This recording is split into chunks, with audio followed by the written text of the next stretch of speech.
Hey everyone, it's Mallo, your host of Identico After Dark and the creative director here for Identico. Before we get started, I just wanted to let you know that this episode is brought to you in part by Gamers Heaven and their newest location just north of Seattle, Washington. There, in a family-friendly and welcoming environment, you can play tabletop or video games, read manga, or just relax with friends and sample some amazing drinks from their boba tea bar. If you want to learn more, log on to gamersheavenseattle.com to see hours and location. Now let's get on with the show. Hello, Fringers. The following podcast may not be suitable for all ages. Listener discretion is advised.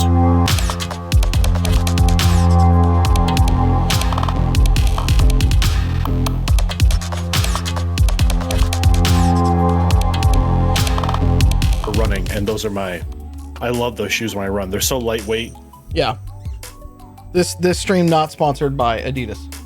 Yeah, No, so you guys have missed the most, almost middle-aged man conversation that was happening pre-stream about what shoes are comfortable, and so that is going to be my opening. So as you can see, we are here for a very special episode of Chaos Inc. This is not our normal night, but our good friend Maxi, he had disappeared during the last session, and we had no idea where Maxi went, and so tonight, we're going to find out what Maxi was doing on his day off after he disappeared from the rest of the Chaos Inc. crew. And we have a special guest star tonight for our stream. The great Mallo man, who normally runs our ACS game, is playing Mallo. Oh, I am playing Felix Mad Dog Crockett, who you'll be introduced to very soon. Here shortly. So, with that, I'm going to jump in here and get this rolling. So Maxi, after I just want to say before you start, I just want to say I am so happy to be playing with Mallo. I see him. I see him. I get to talk to him before every one of our streams. But it's so nice to be playing with him again. I'll throw this out there for those of you that haven't checked it out. Michael and Mallo also played in our Deep in the Heart of Texas one shot. There's 3 episodes. You can find those on the YouTube Identico channel. Michael was not playing Maxi, nor was Mallo playing the current character he was actually playing, if you watch ACS, good old Hades. So if you'd like to know more about Hades from the ACS show, go watch Deep in the Heart of Texas on our YouTube channel, and you can check those out there to see how these wonderful folks play. If you want to hear me do a horrible impersonation of Foghorn Leghorn, oh, I forgot. It's great. It's the largest thing of Southern accents in one place. It's hilarious. It was a lot of Southern accents. It was really, really fun. Also, Caleb from the Normal Chaos Inc. crew, he was on that stream as well. Oh, yeah. And so they had a good time. So yeah, check that out definitely. Okay, so here's where we are. So you, Maxi, have made it back to the apartment after your team left the club. Everybody else from your crew, Apex kind of peels off and heads to her apartment on the other side of Silicon City. But the rest of your crew, they get there and they look like they're half dead. It's been a long, long night. It's been a long night. And so, I believe, if I remember, Shawn was set on fire. Yes. Shawn was burned pretty badly. Everyone was traumatized by multiple stabbings and viewing multiple stabbings. And you also assassinated 2 C-suite level people from 2 of the larger corps in Silicon City. Wait, sorry. We've got this from the other crew. Allegedly. You did that. Allegedly. Okay. So far you haven't been convicted in the court of law, so we'll move on from there. Can't prove it. You're pretty sure, not 100%, but you're pretty sure on your way back home you picked up a different tail. Mm-hmm. Okay. Initially, it looked like one of those delivery drones was following you awful close, and then it peeled off, and a late model gray sedan kind of tailed in, and you did a couple of little switchbacks on your way back, and they stayed with you the whole time. You weren't really trying to lose them because you were heading home, and you're pretty sure you've already been made at the apartment. People know where you folks are staying. So, you arrive back at the apartment, and interestingly, you get a text on your Glow the text just says, "Stop running, asshole."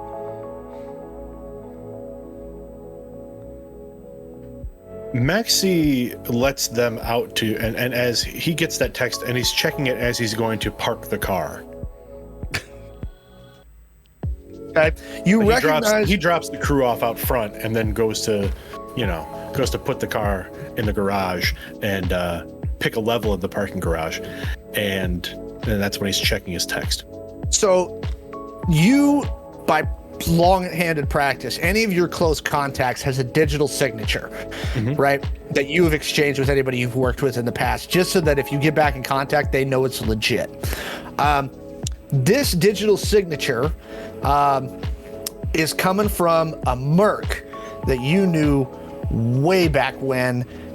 This is before you became, let's say, the buttoned-up version of Maxi that you are today.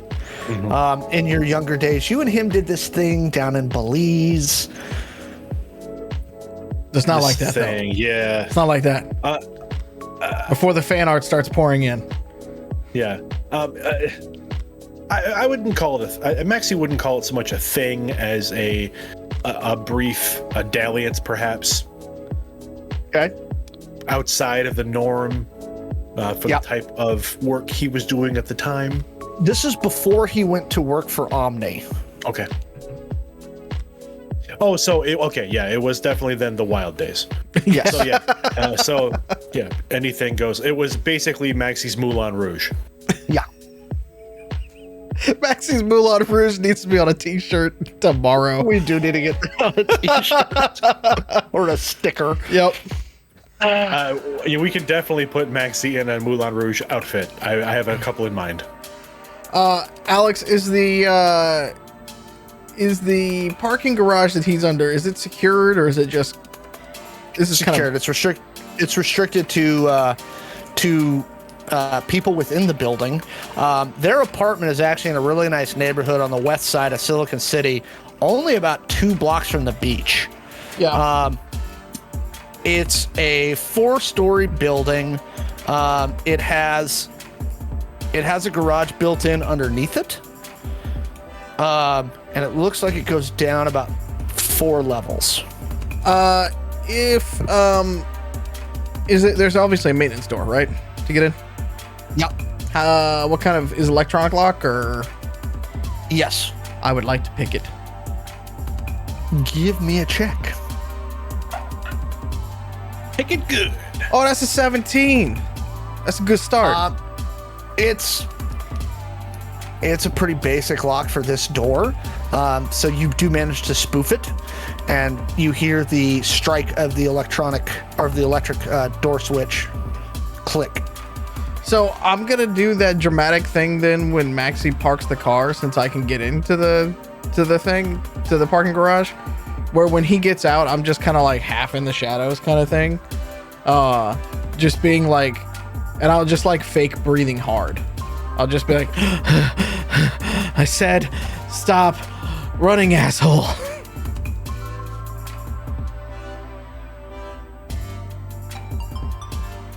Felix. This is unexpected. Yeah.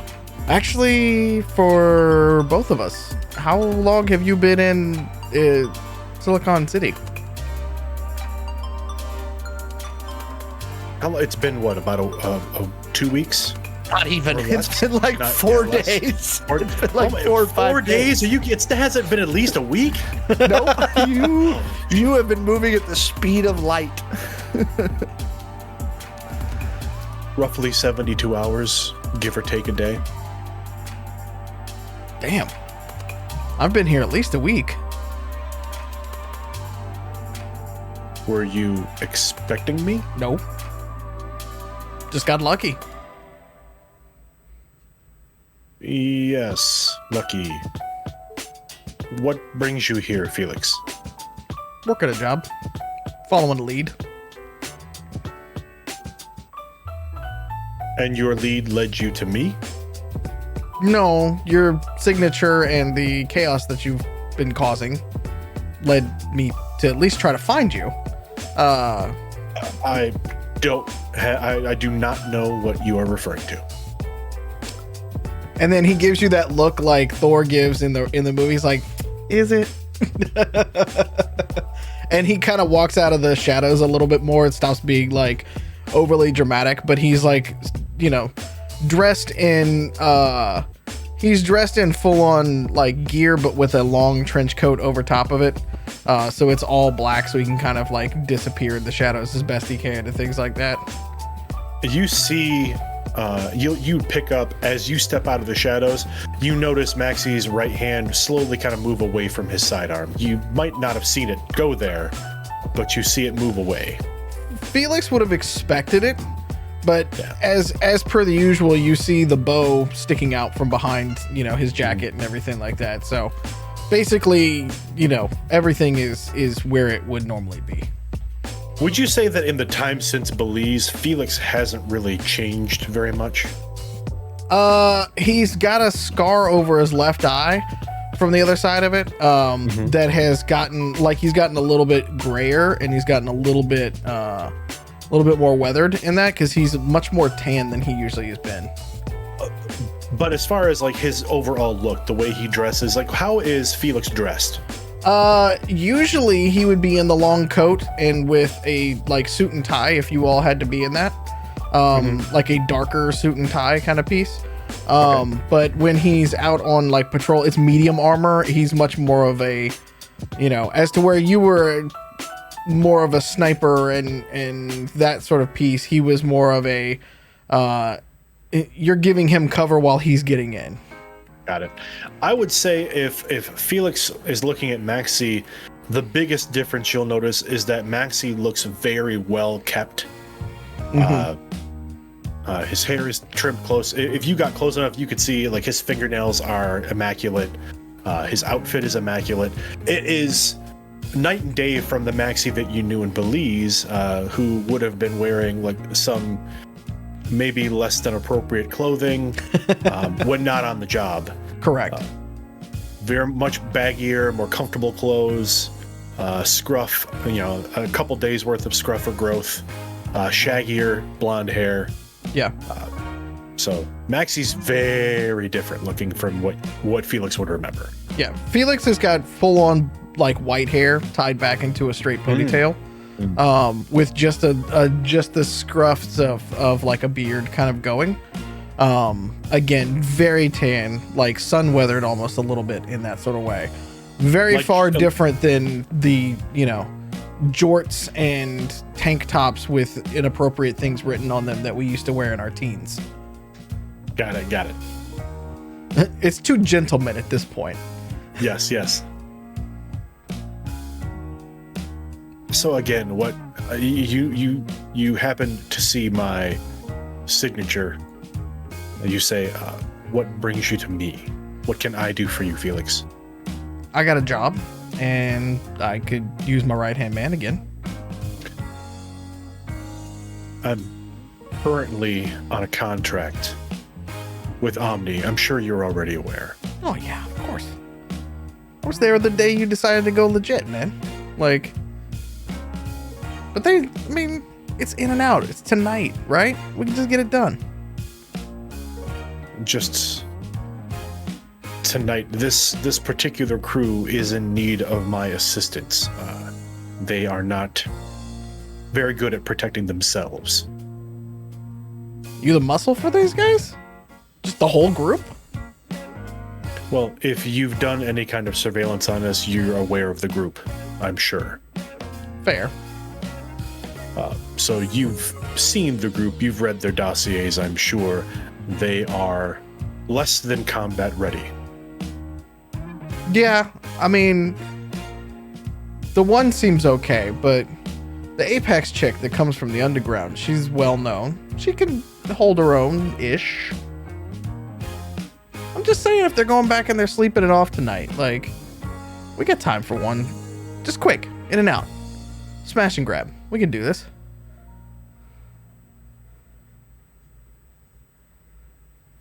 Are you calling in my marker? Yeah. And I got options for you if you need to. Maxi, like, his eyes kind of drop and he takes a deep breath. Fine. We have until morning. Am I gonna owe you a marker after this? This will make us even. Fair enough. How long will this take? You say tonight? Tonight. There are only a few hours left in the evening. Guess we gotta go quick then, don't we? I will need to leave a note so that the crew does not concern themselves with where I've gone. That's fair, because, yeah, if the muscle suddenly up and left, I'd be worried too. Give me 30 minutes, and I will meet you back here at the car.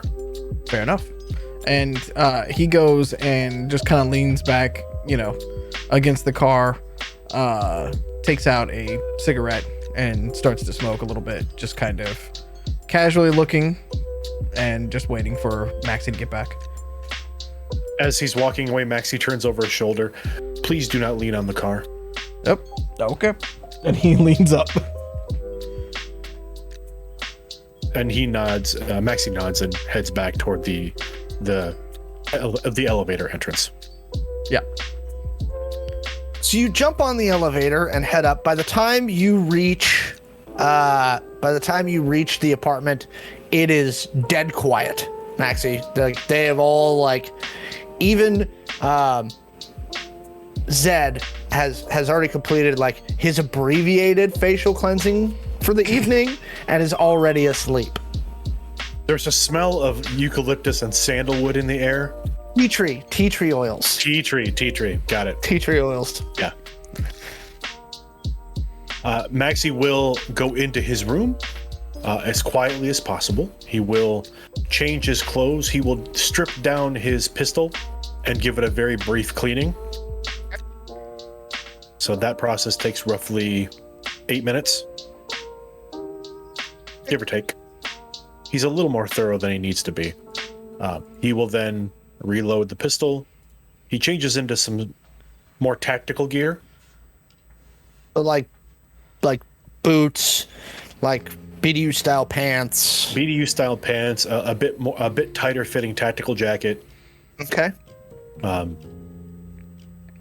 And he walks out to the kitchen and looks around and finds an old receipt from some of the takeout they've ordered. And he turns the receipt over. He rummages around in one of the nearby drawers and finds a pen.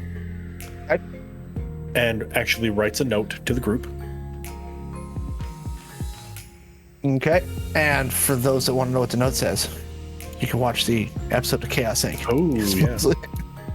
So, okay, Maxi, you leave your note for your compatriots and head back downstairs. Is there any other gear you're grabbing on your way out? Let me. Are you going to take your rifle? Because they did Yes. the cops did give that back to you. Yes, he is going to bring his the battle carbine. Okay. He has his revolver on his side. He is carrying his vibro knife, and he does have the retracting nightstick in a small holster at the small of his back, basically. Okay. Both the vibro knife and the baton are parallel on his lower back, so he can just reach behind him and pull one or the other. Okay. Do you stuff your body armor and your battle rifle into your go bag and head back downstairs where Felix has just finished his third cigarette? Might as well get it done. Did he butt them on the ground? Yes. As Maxi will walk up and kind of look at you, and he tilts his head a bit, and he shakes his head, and he bends down and picks up your butts and puts them in a nearby receptacle. Oh my goodness, my friend. You have changed a lot, but you're still the strapping young lad I know. Felix, I love it. This is trace evidence. This is child's play. Come on. Fair enough. You ready? Am I driving or are you driving? It's probably best if you drive your car. You never did like it when I drove your car. Unfortunately, the team may need this vehicle, so we may need to take your vehicle. Fair enough. Okay. And he's gonna lead you out out the same back door that he broke into, essentially.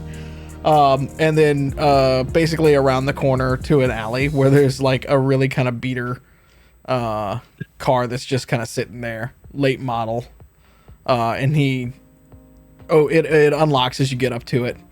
And he I see your taste in vehicles has not changed. Wheels are wheels, man. They get you from point A to point B. It's nondescript, and that is the important thing. Indeed. Nobody's been following me for the past week that I've been here, at least. I cannot say the same. You okay? Like, you in danger? Blink once if you're in danger. Again, kind of that glance and the. If we're sitting in, are we sitting in the car now? We're still outside. We're still outside the car. Yeah. So yeah, Maxi just kind of tilts his head and like shakes it. With a blink, got it. And he opens the car door and gets inside. Maxi goes to open the car door and then like takes the edge of his jacket and kind of wipes the handle and then opens the door. Nice. As you get in, we turn on and essentially like jazz starts playing out of the speakers, but not very loud, just kind of like a smooth kind of piece. And Felix will start driving north. Basically, he's going to drive out to get to the 1 and then start driving north up to the hills, skirting the bay, essentially.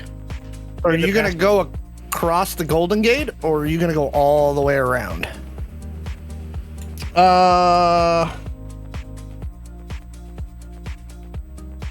And just go up the 101, essentially. Okay. The Golden Gate's probably a little too busy still this time of night. And as you're kind of going along, he's kind of looking out the door, you know, looking out the window and stuff like that, and you know, the world's kind of like, and he just kind of looks at it over. He's like, all right, smash and grab. There's a hard case sitting on a barge in the bay just up north. It's got important information that I need to get. Type of information that's worth calling in favor for. Doing this real quiet. In, out. Grab it and go before anybody notices we're here. What are the numbers? How many are we facing? Could be 20, 25 on a barge like that. Plus the data techs. It's floating data center as far as I know. Medium security. Very good. Where did you get the contract? Hard to say. Actually, been spending a lot of time out in the wastes. So The wastes. yeah, couple of settlements out that way, and I swing by New Haven here and there. Interesting. I would not have expected that of you. Lots changed, man. Lots changed. For You are both no of us, longer it looks working like. for money. Not on this one. No.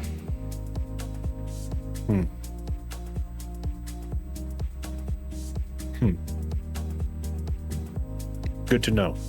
Yeah. Sometimes there's bigger things out there than just wealth. I agree. And he keeps driving as we get up to him. Alex, where is the... Oh, good. No, so as Felix is driving, Maxi is kind of sitting stock still in the seat, but after a little bit of time in the car, you'll notice he starts to tap his foot along to the music. His head starts to bop a little bit, and he starts looking out the window as well. Trying to look like he's looking at the surroundings, but he's really just kind of zoned out in thought. Gotcha. Where is the best lookout on this map that you gave us? Alex? So you can kind of see it from all over the place. It's literally so there's probably about 20 barges out in this north area of the bay. So there's a lookout point on the west side that's like a rock quarry, like an old quarry. There's a small dock there. As far as like stuff that's not like inhabited by people, there's a little like corp neighborhood just west of where it is, but that's going to be full of people. On the south side, there's like a warehouse section where they bring stuff in. So you've got kind of three spots that really are the best thing. Your brain was kind of going toward the quarry because you were kind of hoping you could steal like a Zodiac or something. That's what I was thinking. There. I'm like, Felix is kind of going through his head. It's like, where can we get the quickest dinghy, Zodiac, small craft, anything that we could get up to this barge and back without being like super noticed. Seen. Yeah. Yep. Let's try the quarry first, because it will have the fewest people there. If not, we'll try that warehouse site. Okay, so there is a pretty good lookout point where there's some houses above you on Point San Pedro Road that can kind of look down on the quarry and the docks that are hooked to it. Okay, let's we're gonna post up just out that way. Okay. And just in the general night, it's gonna come to like, just a slow stop. Put it in gear, or put it in park. Kind of look around a little bit. Get out. Are we meeting someone? No, it's just you and me, buddy. So it's by this point, it's about 3 a.m. Long time. He's kind of looking around. What am I seeing when I'm looking down towards the quarry and stuff like that? Do they have what kind of equipment and stuff like that do they have there? Give me a perception check. Let's do that with this one. That's cops. That is... Maxi will look as well. Okay. As he notices that Felix seems to be looking around for something. That's a 21. Okay. A 19 for Maxi. Okay. So at the top end of the quarry on the northwest corner, there looks to be a small guard shack where you'd stick a rent-a-cop, where the rent-a-cop would hang out. The quarry is like dead central. It's been dug out pretty deep. On the other side of the quarry, you see some standard like stone movers, some other stuff, some movers out there, and then what you notice is probably about like kind of stood in formation right now, or about a dozen ROVs that look like they're deactivated right now because they're not working. It's not like working hours. So there's a couple like modified Kodiaks that have been modified for mining. So instead of the saw hand, it's got a drill. And then there's a couple other ones out like that. Out near the water, there's one big container one that's sitting next to a tugboat. You see a crane barge that's pulled up to the side that looks like how they're loading the barges that are going to head out to sea. And you think you spot a couple of little like basically like harbor dinghies. Bingo. I point down to one of them and I go, Maxi, that's our ride, bud. Can I see the barge that I'm looking for out in the bay too? How far, like, from me? Give me... You said there were a number of barges out there, right? Yes. So give me another perception check. I'm assuming you're pulling out the binos now. Yeah, so I'm getting, with that, I'm basically getting a 14. While Felix is doing that, Maxi's going to be pulling his carbine out, throwing the straps on, locking it to his he's going to be, actually, let me correct myself. Maxi's going to be putting on his light armor taking off the tactical jacket, strapping the carbine to the tactical armor, getting it lined up properly. He's checking the magazine, checking the action. Okay. Everything, all your equipment is well in hand. And behind Felix, he hears a number of like clicks. Yeah, snaps. No, that's not even phasing Felix. He's actually to Felix, this is comforting because that means Maxi's in the zone and like everything is ready to go. Because if he hears a moment's hesitation in any of that, something is wrong with Maxi's equipment. And that creates a variable that neither of them want to deal with. That's tension, and tension is bad. Yeah, like I said, you see a couple of, like I said, they're just little dinghies down by the thing. So I think the thing that we want to make sure is that see that barge. You're guessing from dock to where your target barge is, it's probably about 5 miles. Got it. But we know, I know what the barge that I'm looking for looks like, right? So if we got out into the bay, we would know where to go. Yeah. Okay. You know what its name is, and you know what it looks like. Gotcha. It is like, so it has, sorry, I'm pulling it up again right now. It's pretty big. It's got 9 forward compartments that go down into the vessel. It looks like it's about 2 stories deep. Well, first things first, we got to take care of a guard tower. Can I see a rent-a-cop or anything like that in there? Give me another perception check. Well, that's better. Maxi will look as well. That's a 20. Dirty. Oh, well. Yeah, 19 again for Maxi. Yes, both of you see, actually, it looks like the rent-a-cop is coming back from their rounds. So they're driving like a little like pickup truck back up toward the guard shack. As you watch, they pull up to the right side of the guard shack and the security guard gets out. They're wearing a uniform that's associated with a pretty large security company in the area, but the guard does not appear to be armed and looks to be late middle-aged, kind of portly. I turn around to Maxi. It's like quiet or just take him down. What do you think? The default is always quiet. Felix, that has not changed. No. I mean, do you want me to kill him or do you want to try to sneak past him?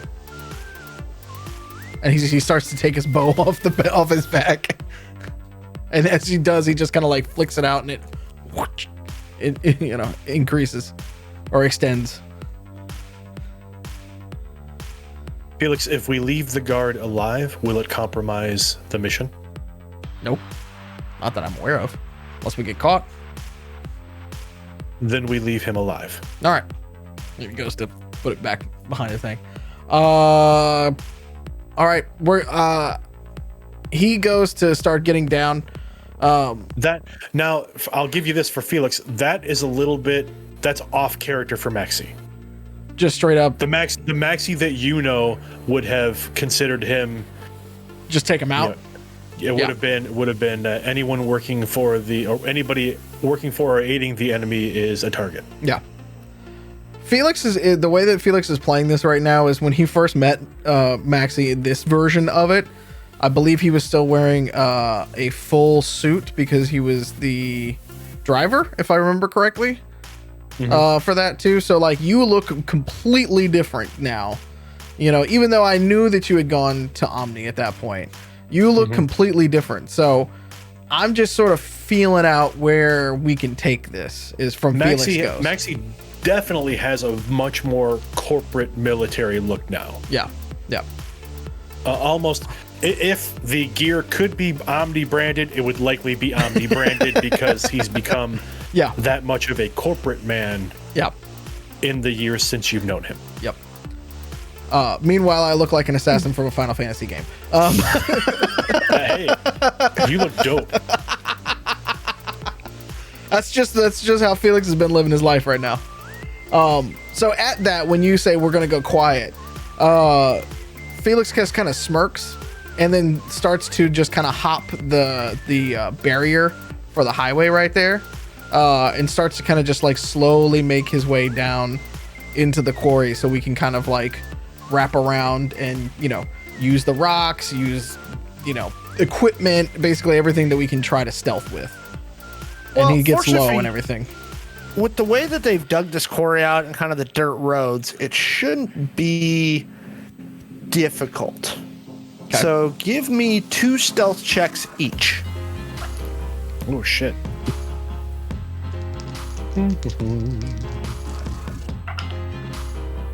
Oh boy. Stealth uses agility, correct? Yep. And that's untrained. Great. That's fine. You just get no bonuses. I know, but still. Okay, well, here's the cool part. Go ahead. Go ahead. No, you go ahead first. No, Shawn. No, please, Mallo. Let's see what you got, buddy. Well, my first one was a 2, but it's great because, again, this is an area I specialize in, so it's an 11. And my second one's a natural 20. Wonderful. Okay. I rolled a 20. I got a 21 on my check. Okay, give me one more check. The first check, and the second check is a 12. Okay, so we both are okay on the first one. The second one, we're hitting it out the park. Can we be not good on the first one and then great on the second one? Yeah. Well, if we're adding it fully, my second one's a 29. So, I mean, that's pretty dope. You are very fortunate as the guard who is watching the security cameras, even with his bonus from the cameras, got a total of a 7 and a 6. it Hey, seems sweet. about right for somebody guarding a quarry. Let's be honest. Yeah. he's half scrolling through TikTok and like, Maybe the guard is a weekend geologist. Yep. He's no, don't worry. If we'd have fought him, he would have been in 3 days from retirement. He would have been too old for this shit. Yeah, exactly. So you approach the docking area from the north side. You've got to kind of clamber over basically what's essentially like a slide, and that's being generous, and it's about 50 feet wide, and it's where they literally like roll rocks into barges. There's that. It's kind of eerie to walk past the formation of ROVs that they've got between the 2 equipment loading areas, because they're just like, they're all, like I said, modified Kodiaks, so there's a dozen of them. And they're huge ROVs. They're 3 times your height. They're about 18 feet tall each. And they look very menacing in the, like, washed out white floodlights that are illuminating this area of the quarry. Felix is not okay with that right there, and is almost like being just like extra careful around that part, being like, nice bear, little bear, kind of like just like, nope, we're going to like we're just gonna walk casually and hope that it doesn't see me. So the dinghies are tied off to the crane barge. The crane is, again, currently inert. So on the crane barge, which is about, come on. It's As we're walking, Maxi will notice Felix's slight change of stance and discomfort. These aren't like the Kodiaks from Belize. No. They appear to be deactivated. Oh, okay. Until they start shooting at us again. We aren't making enough noise. Well, it's okay. I'm just gonna be real quiet though, and just make sure we don't make any noise. That's what I'm gonna do. I'm gonna be real quiet. If you say so. Okay. So you clamber onto the crane barge, which is about 60 feet wide, about 120 feet long. The north side has got the primary crane piece of it. It's about 60 feet tall. On the southeast side of that barge, there is a like a little shop office where it looks like a tool room where they keep stuff to fix the crane barge. And just to the right of that is where the 2 dinghies are tied up. So can the dinghies support multiple people, or is it single person? Oh yeah, each dinghy is about 10 feet long. It's got each one has a small outboard motor that's been run up to like one of those little mini steering wheels.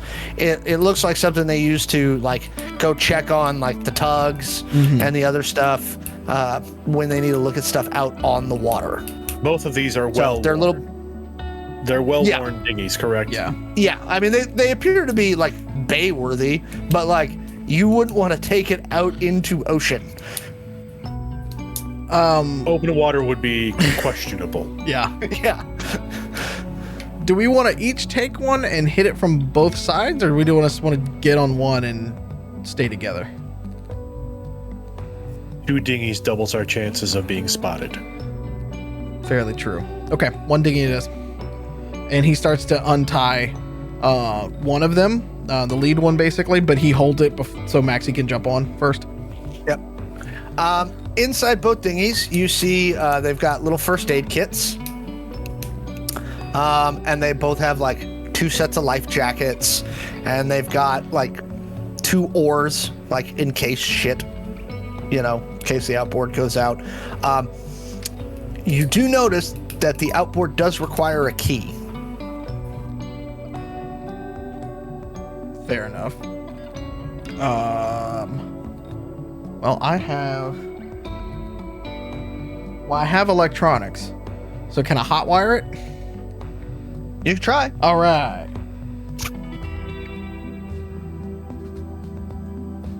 Don't light the dinghy on fire. Well, we do have another one. Yeah, I was going to say, that's a 10.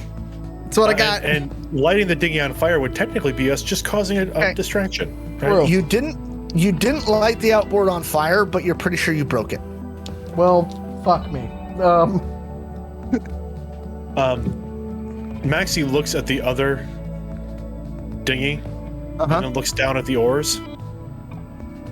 Oars it is. We row.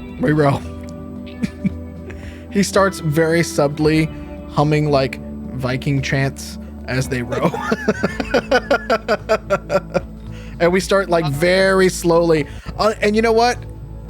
In Felix's head, this is even better because now we're super quiet. But we try to like go fast enough to get away from the guard tower just in case.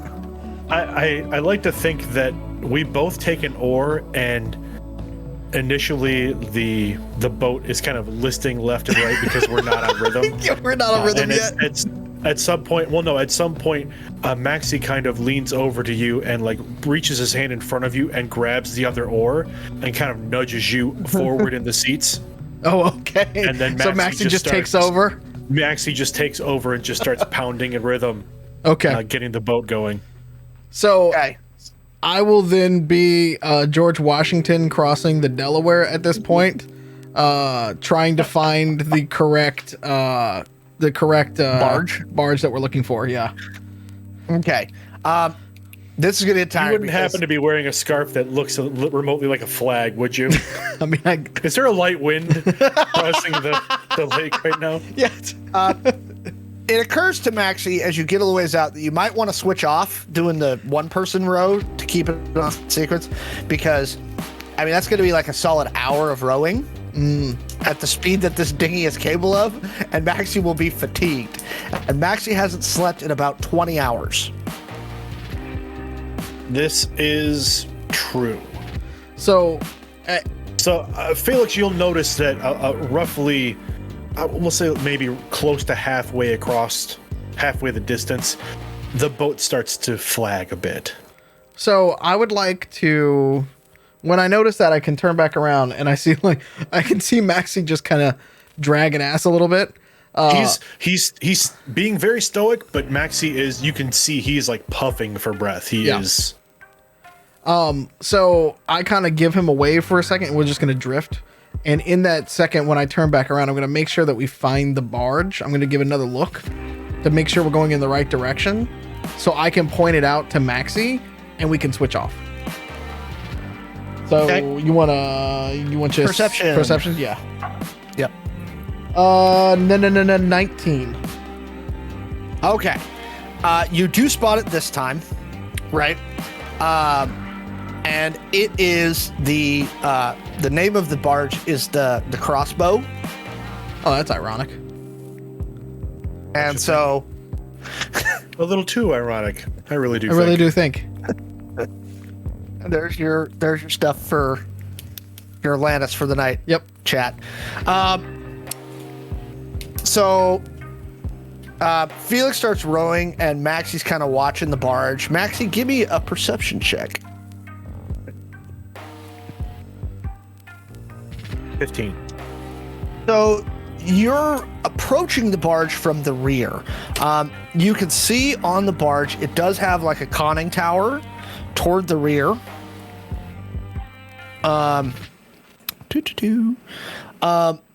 There's 3 decks that go above what you consider basically like the top of the main barge section. You're guessing that's the other stuff that goes down.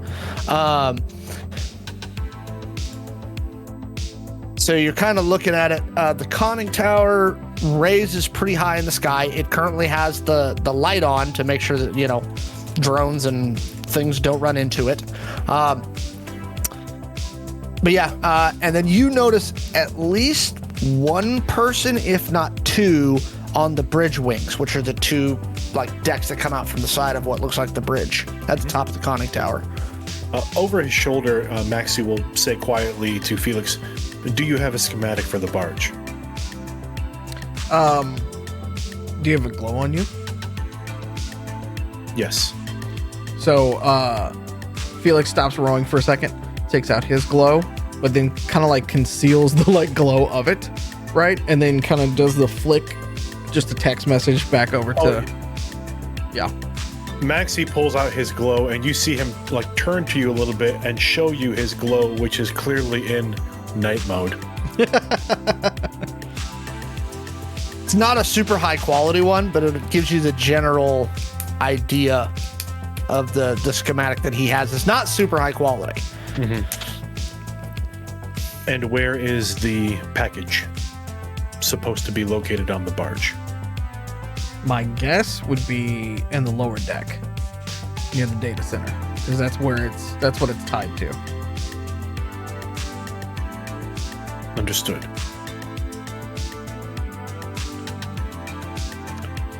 It may be best if we approach from the front of the vessel, away from the conning tower. Okay. And he starts to kind of like, he's able to pick up the paddles again and start kind of like wheeling itself that way, you know? Looking at the schematic, does it appear as though the front of the ship is more cargo oriented and the rear of the ship is much more operations oriented? It kind of looks that way as I'm typical vessel. Yeah, as I'm kind of like looking at it. Yeah. Okay. Probably comms tower. Probably. Well, if it's on one of these, it's got to have some sort of power source as well. Oh, I mean, if it's a floating data center, it's a comms tower, large. I'm sure there's a set of large transmitters. Yeah. Yeah, we're gonna have to be careful on that then. So you could probably sneak around one of the other barges that's just kind of out there. In fact, you see one that's literally covered in lumber, like raw wood, that is not like guarded, and it kind of provides a good like approach if you're going to come around the barge and go to the front. So you do row around that, and now you're about 100 yards from the front of the barge. From where we are seeing, I'd like to make a perception check to see if there's a patrol on the deck, from at least where we could see. Give me a perception. Sure. 17. Looks like there are 2 guards who are roaming the like side, and so now that you're closer, you can see that at basically the lip of the main portion of the vessel, there's basically a walkway with like a railing. And you see a couple of guards kind of walking back and forth on there. One of them kind of comes to the front for a second because you watch for about 5 minutes. He stops there for a few minutes, looks around, walks back, and they kind of rotate. Does Maxi have tactics or anything like that? Maxi has...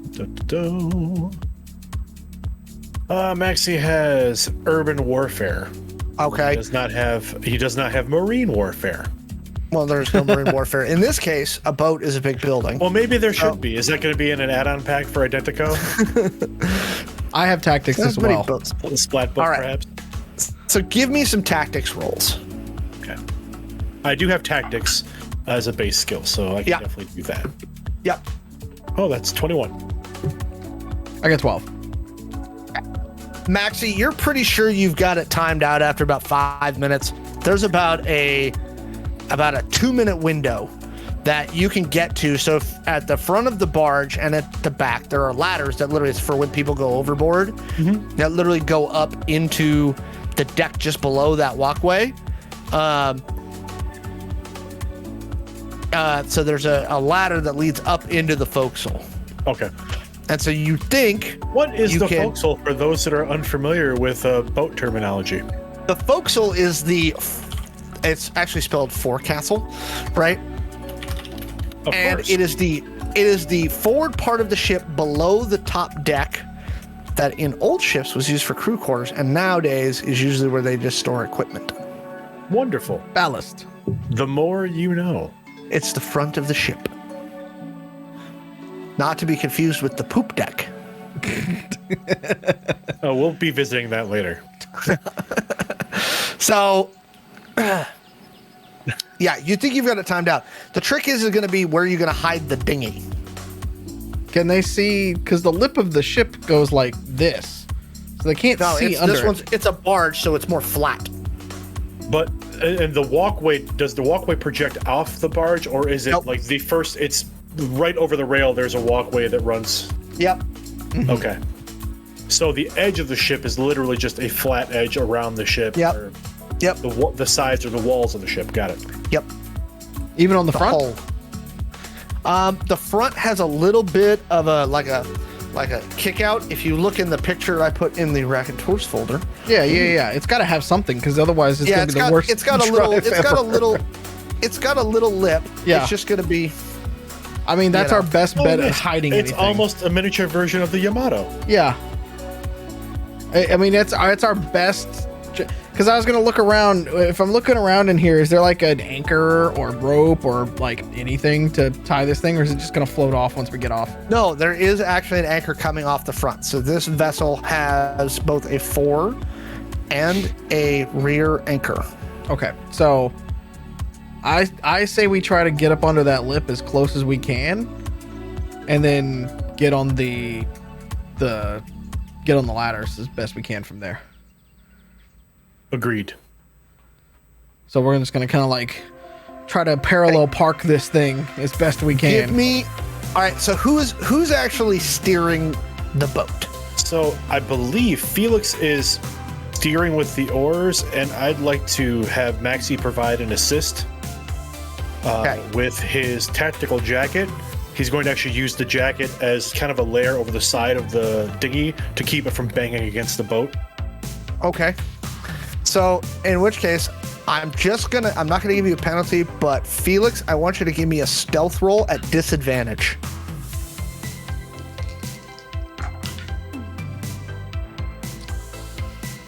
Well,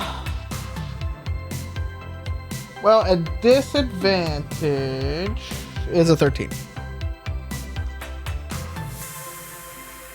The direction you're coming in, there's only one guard who can really see you. Tie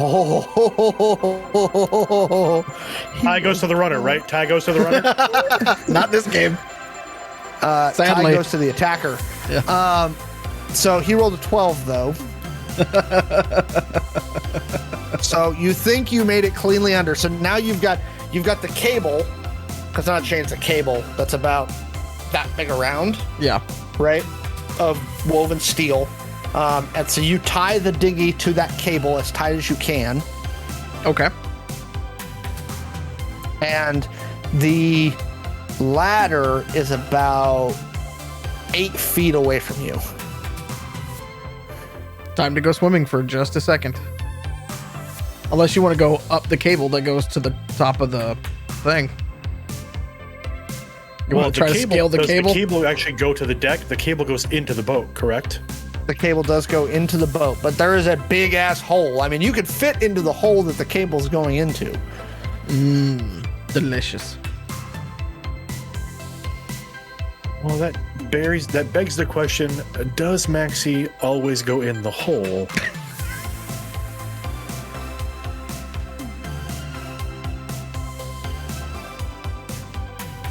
Does the cable look like it would be more difficult to climb than the ladder? Oh yeah, I mean a ladder's a ladder. The cable is this. I mean, I know. both of you are military trained. Squeeze up on it, yeah. I mean, you can. I mean, it's definitely climbable.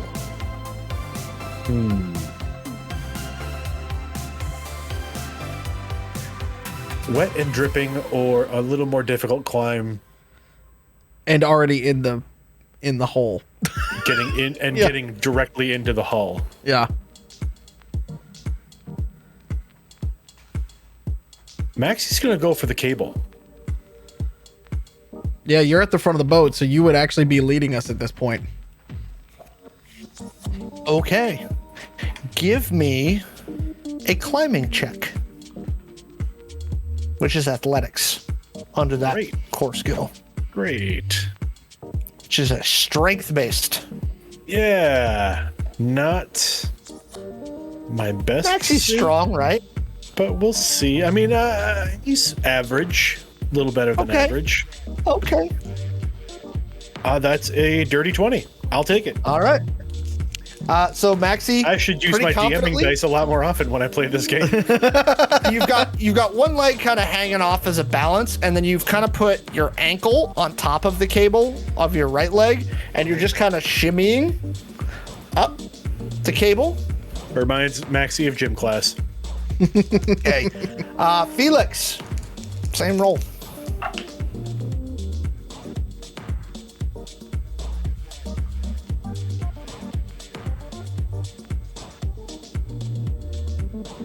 $17.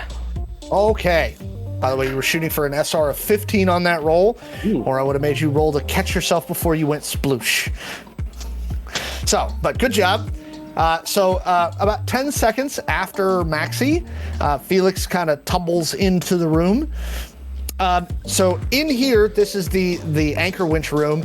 You see a bunch of tools that are attached to the wall. There's a big, basically the separate like engine and winch for the anchor itself.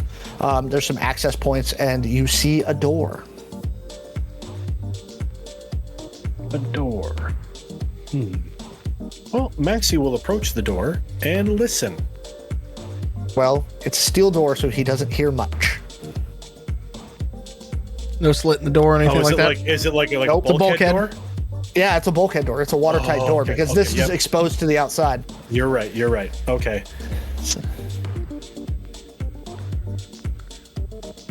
Well, I suppose there is only one way to go.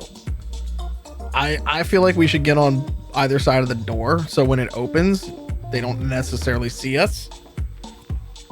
Or you can open it and I'll just stand there with my bow cocked, ready to go. And we'll shoot the first person that we see.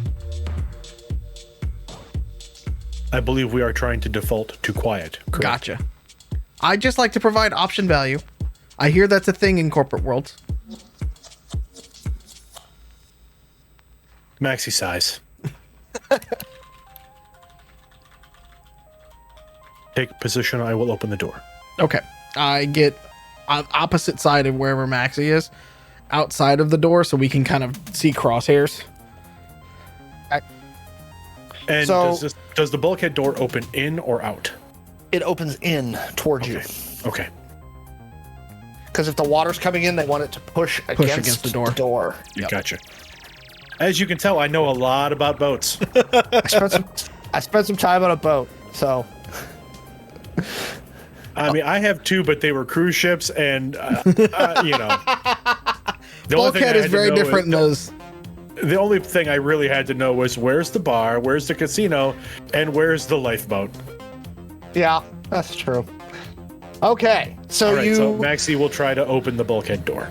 so you're standing basically here, where the door's going to come towards you, and then Felix is standing opposite, kind of looking out the door like so, right? Yeah, I don't have the Okay. I don't have the bow cocked. I'm just ready just ready.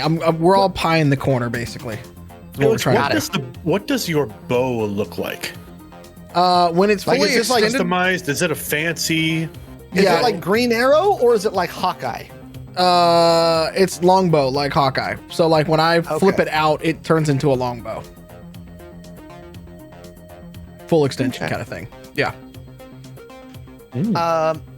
So you very carefully pull the thing and the door comes open. The doors here, everything here appears to be very well maintained because it glides once you've unbattened it. It glides very smoothly open with no noise. It occurs to me about halfway open that we probably should have checked for like, an alarm or something like that.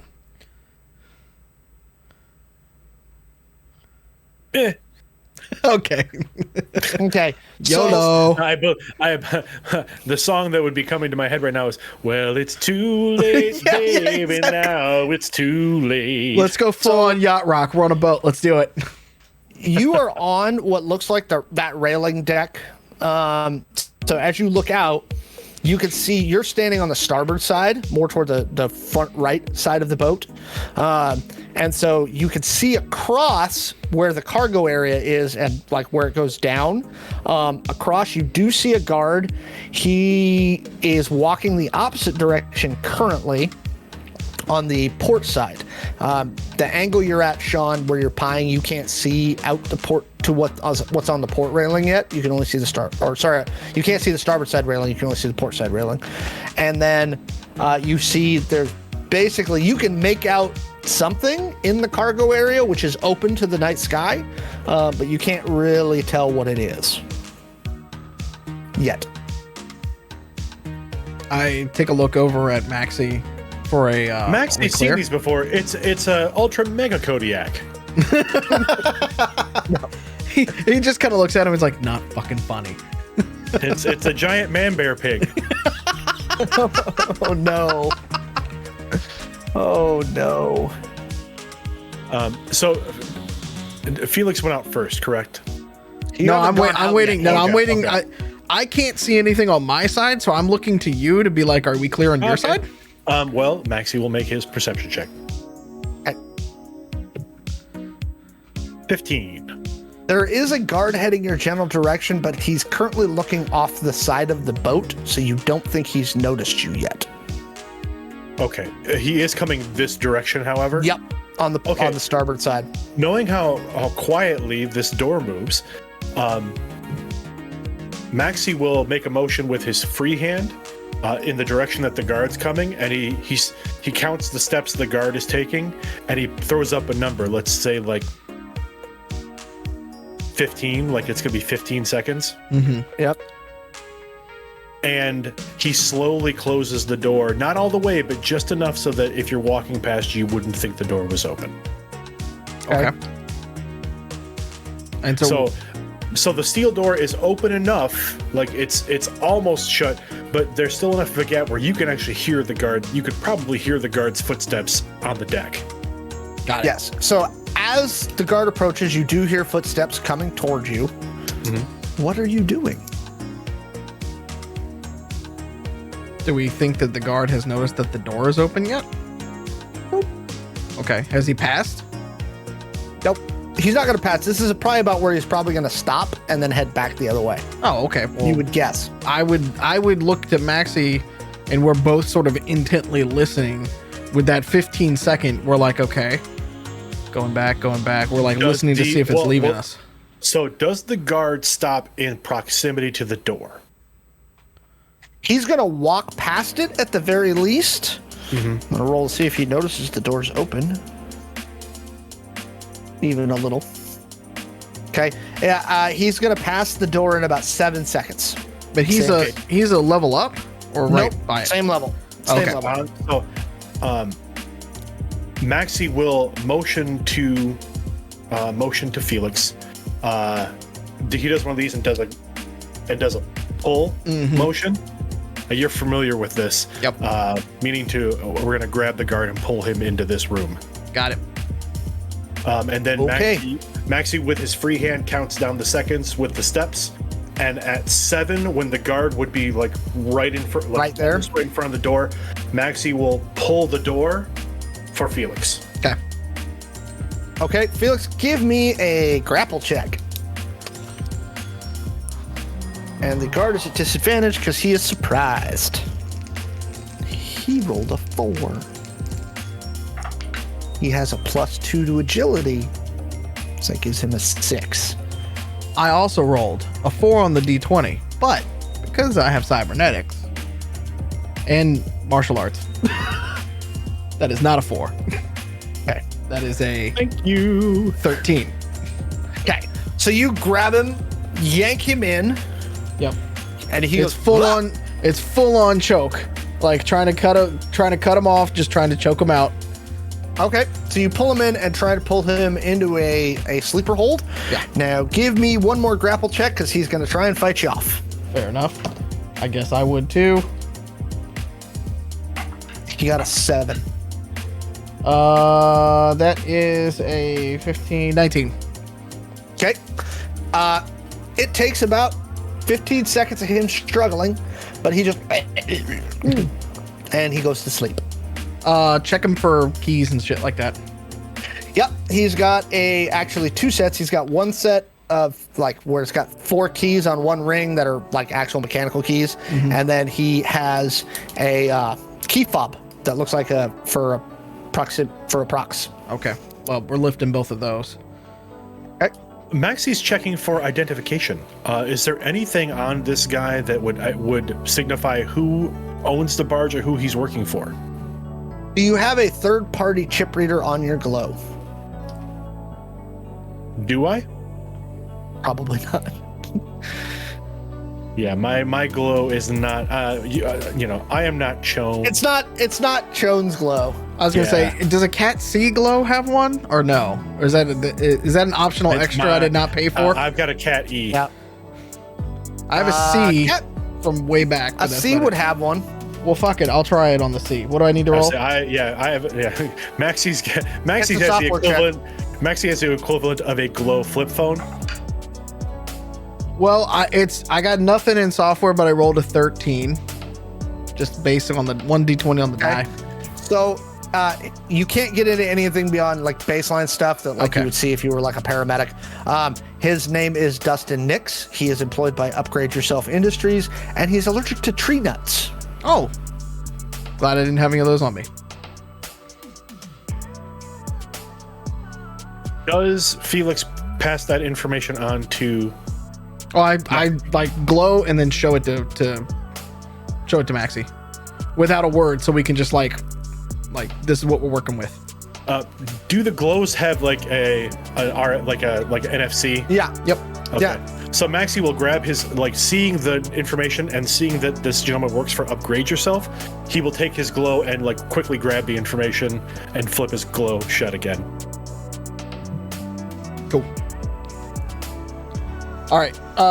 With that, if we get back towards the door, if we're pieing corners and stuff again, do we see anybody? Oh, do we want to tie just this guy to see- up? We have anything to tie this guy up with? Never mind. We could just throw him over. Well, that would make a noise. I was thinking just throw him overboard and let him drown, but Give me an intelligence check, both of you. oh jeez, that's my worst stat.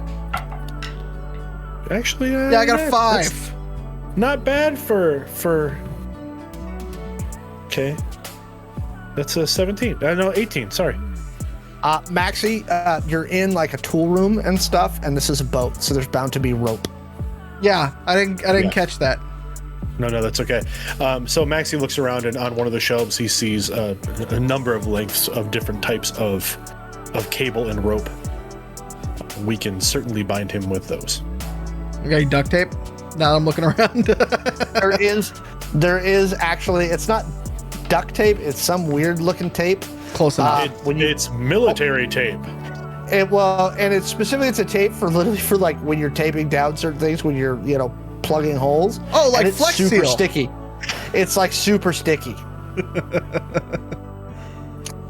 So once Maxi ties him up, I make like the Flex Seal commercial and just like slap it on the front of his face and just let it, Maxi is very careful to like pull the tape away from his nostrils. So he can breathe. Yeah. Yeah. Fair enough. Felix, Okay. we are not trying to make him watertight. I got carried away.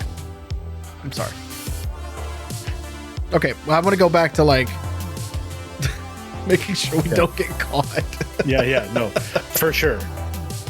So we will, at this point, I believe we can safely take a heads up outside the door. Yeah. What do we see? Yep. You see the same guard walking on the opposite railing from where you are.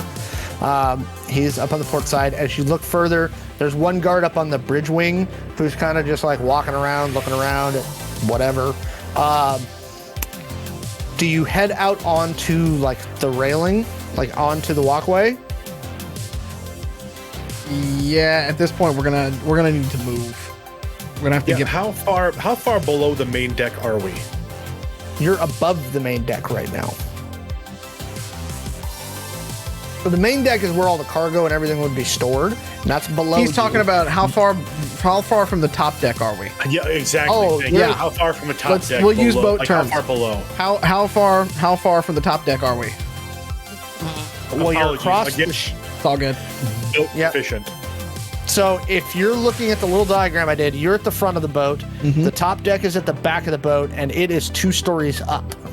Okay. Right, and we came in through the anchor, The front. so we're Through the front.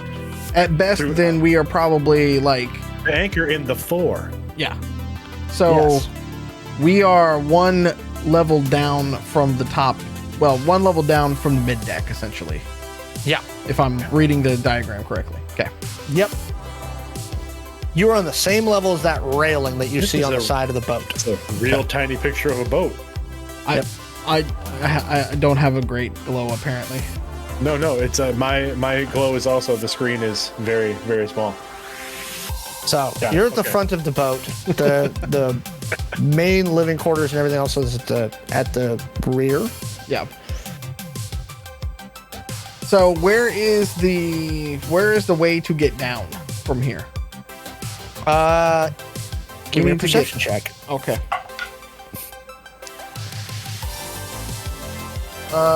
Dope. That's an 18. You can see some stairs on the other side, like where that tower is. Oh, on the football field. Yeah. So there's some stairs on the other side toward the rear of the vessel. You also see 2 ladders that go down about amidships from the railing, like where that railing walkway is, down into the vessel, into where that is. As you get a better look down there, what you can see is there is the fore third of the vessel and the rear third of the cargo area of the vessel have basically climate controlled containerized units, right? Each one has a door, and there's about a 5-foot walkway between all of them, right? And they're pretty big, and you can hear the sound of the climate control coming off of those things. The top of them is covered in solar panels for supplementary power, right? In the center third of it is taken up with one large container unit that looks like it has 2 doors that go into it. It has no windows. Again, the top is covered in solar panels, and there's cabling running in and out of all of these. So safe to say the higher mounted unit is likely like the monitoring station or a technical station for the data centers below. So the stuff on the back of the vessel, that's probably just for operating the vessel. Yeah. Your best guess is that one that's in the center of the cargo deck. So as you look over the railing, the bottom of the cargo deck where all this stuff is about 30 feet below you. Okay. and that's where all these are, right? Yep. There's nothing else below that. That's just the ballast and bulkhead down there. And, Okay. and again, the data or like the data center containers, the vented containers, are a level below the Where we're at. windowless container, or is the windowless container? They're all in on the same center level. of- Imagine we're on a The catwalk windowless around container- it. We're on a okay. catwalk around it, and then everything else is in the center. The windowless container is in the middle of these other Correct. Yeah. containers. Okay. Yeah. Yep.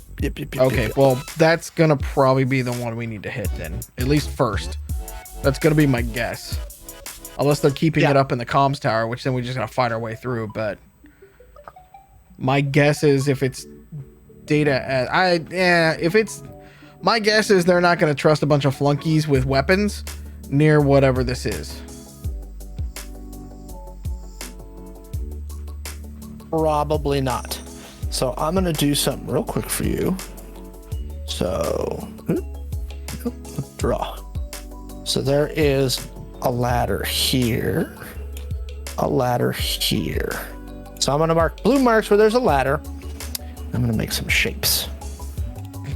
So there is the big container in the center, and then there's a bunch of little ones.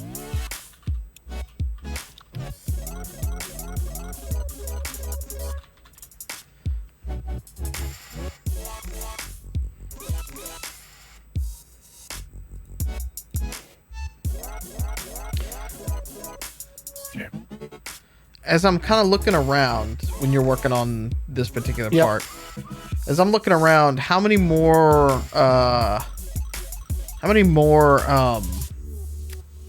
guards do I see just in our rear kind of view? Just those two. Just those two so far. Okay. Give me another perception check, though. Use a different die. And I regret doing that. 9. 8. No, sorry. That's a 1. For a total of 3. Total of 3.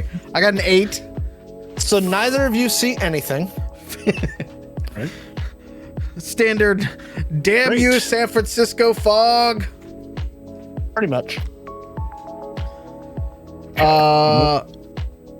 I turned to Maxi and basically kind of like whisper to him, right or left. Okay, so that's what you see. So, okay, the guard across the way. Yep, on the port side. He's just kind of walking back and forth. So we'll start. I say we probably head toward the port side. Okay. We may. Maxi will, under his breath, of course. Or actually, could we? Do Felix? Does Felix also have like a subvolt comm? No. No. Okay. Then, under his breath, Maxi, trying to be a little bit louder than the ambient noise from all the machinery running below them. If we take out the guard, there is less chance of us being spotted. Let us proceed to the port side and remove him from play. Let's do it. So we start. So we'll go. I believe then that would take us left around the fore of the ship. Yep. Okay. Yep. And so where those two blue marks are, that's where the ladders down into the cargo area are. So there's a big thing in the center, and then the smaller ones that you can now see on that diagram. Okay. Okay, both of you give me stealth checks. Sneaky feet, ninja feet. 17. 22.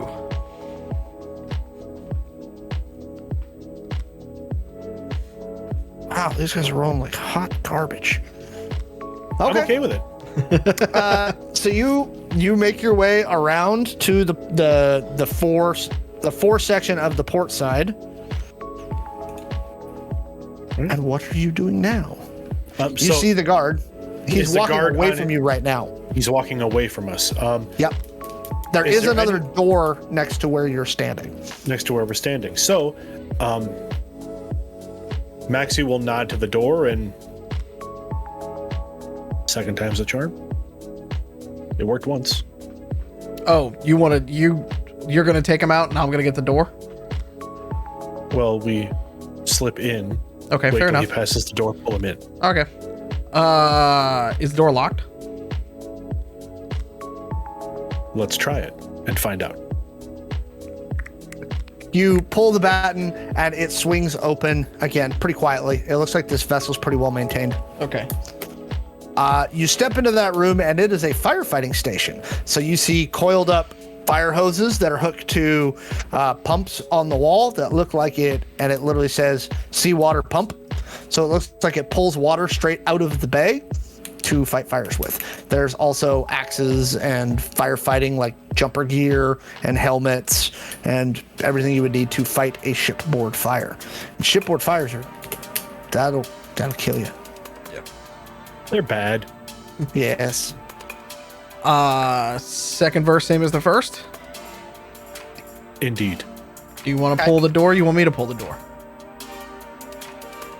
I'll pull the door. It seemed to work the first time, and you are certainly better equipped to render them unconscious.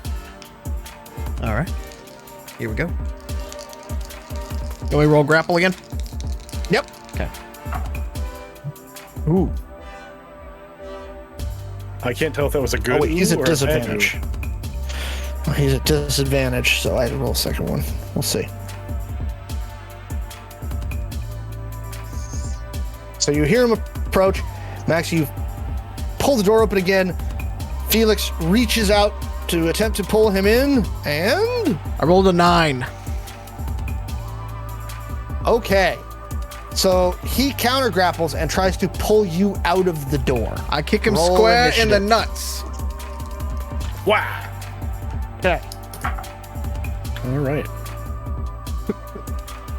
You guys made it pretty far We did. 19 for Maxi.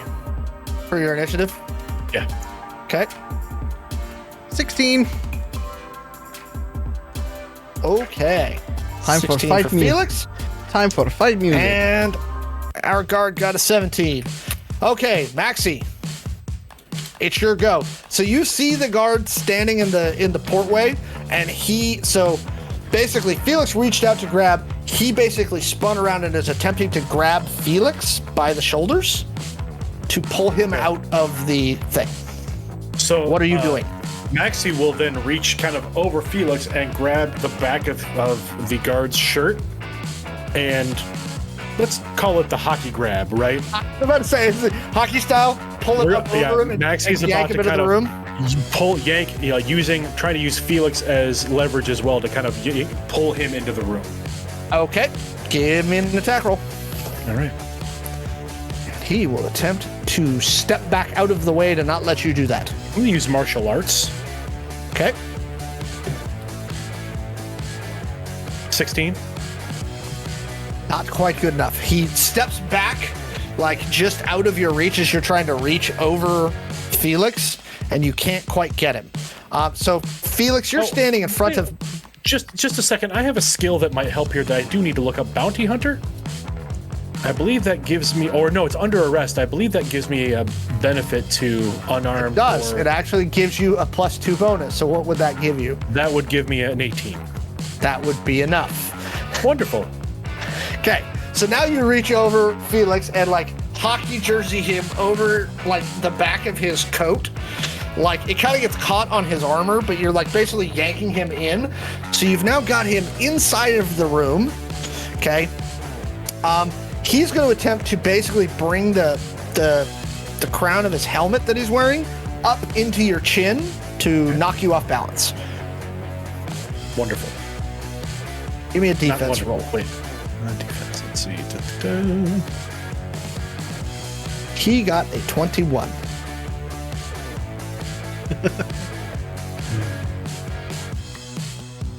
And remind me, because I haven't had to make a defense roll in a while. What am I rolling for defense? What, just Your a D20 agility and- plus your agility and your combat bonus. Yeah. Okay. So whatever what level are you again? I believe we are level 5. So that's a +3. Sounds about right. It's a +3 to combat. That's level 5. Okay. There you go. Right. So you got a total of a +5. Or 20. +3 plus your initiative or your agility, sorry. 23. Oh, so you step back and he misses you as he tries to bring the crown of his helmet up into your face. Mallo, what was that again? Can you do that again? Thank you. And now it is Felix's turn. Which is what I'm about to do. So I'm gonna come I up. wish I could hear the fight music. I can't though. Seth. Hey, Felix, what do you got? I'm going in. Look, that was just a minor scuffle. Nobody saw anything. I'm going to go right through and start pushing him into the room and start choking him out. Okay, he's going to attempt to, again, duck back out of the way to get out of the room. He got a 21. That is 3 straight natural 17s from that die.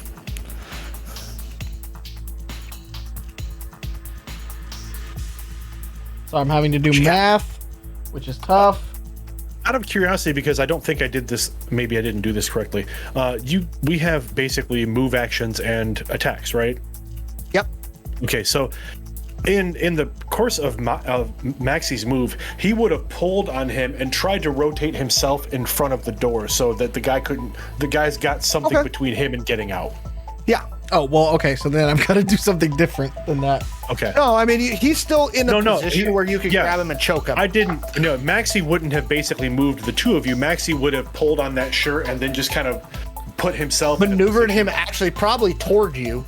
Yeah. The way you're set up in the room. Okay, well, in that case, all right, so that same roll then. 9, 21...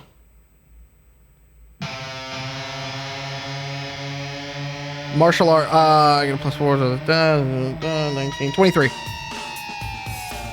You beat him. All right, give me one more grapple check to hold on to him as he struggles to get the heck away from you. So in the grapple, you're still using martial arts for that one, right? Yeah. Okay, that's what I thought, but just want to double check.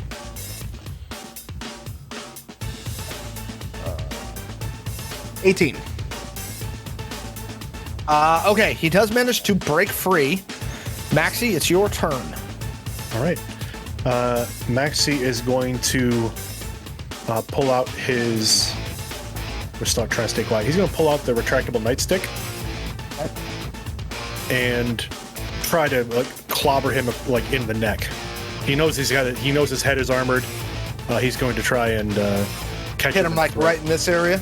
Okay. Yeah. In the throat. Okay. Catch him under the helmet. Give me an attack roll. He's going to attempt to parry with his rifle. That's a nat 20. So that's a total of 25. And okay, that goes straight to hit points and his double damage. So go ahead and roll me double damage on that to his neck. So 2d10. Ow. Strength. Yep, and double your strength bonus. Yep. So that is 10. Holy shit, that's 20. And 22. Wow. Let's make his determination save, which he failed.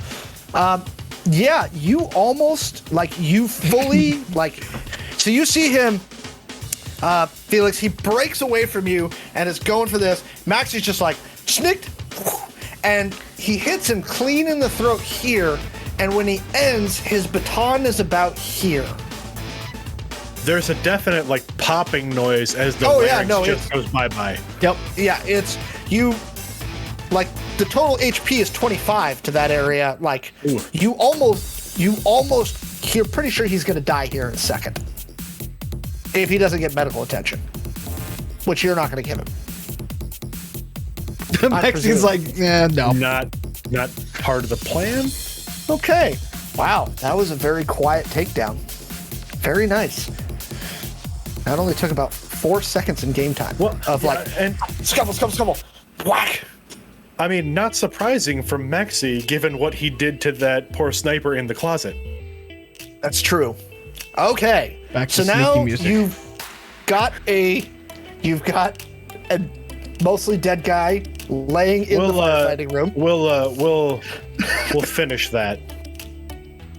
We're going to Maxi's going to quietly coup de grace him. Try to make it as painless as it can be now. I mean, really, all you got to do is kind of just push down a little bit. Put a little weight on the baton. Yeah. Does it? How large was this guard? Medium build, just 5'10", 175. So around the same size as Maxi. Sure. Maxi's not an overly large individual, not tall. He's a relatively medium build. And is he wearing? Is it more like a uniform, or is it segmented? Is it pieces of armor? Like, what's the outfit look like? It's a black, like a set of black, like BDUs. As you kind of inspect it closer, you're pretty sure it's nano silk, so it's lightly armored. He's got a body armor vest, and he's wearing a full, like, almost motorcycle type helmet. With a face shield. From a distance anyway, how close is Maxi's outfit to this? Would it be somewhat similar? He's obviously, Maxi's wearing a little bit heavier upper, but if he was to slip the helmet on from a distance, he'd probably look like a guard, right? Not dissimilar. I like where your head's at. Sneaky feet. I would like to point out, this is what the ACS crew always tries. We try so hard to be sneaky and to do this. And by now, like, shotguns would be out, like, alarms and police would be coming. And I would kind of look to Felix and say, scan him. Oh, yes. That's a thing I can do. 12. His name is Blake Jones. He's 26 years old. Was 26 years old? Sure. 26 years, 2 weeks, and 4 days. And now he's not. And now he's... Yeah. And does he have does he also have the same set of keys, same key fob? Yep. Okay, so now we both have a set. That's good. Felix just kind of like bends down after Maxi finishes the job a little bit, and of course, you know, puts the eyes over and stuff like that, and then kind of like leans down to him, and just kind of whispers, just like gently under his breath, just, you know, fortune favors those who follow the path. And then stands back up. Is this new behavior for Felix to Maxi? Oh, yes. Yes, very much so. Because we didn't kill the first guy. So Maxi stands looking at Felix with a little bit of a cocked head. Again, much like a pack animal that's not quite sure what it just saw. Is there something you need to tell me? not everything worth fighting for in this world comes with a price, my friend. But not everybody also has to die either.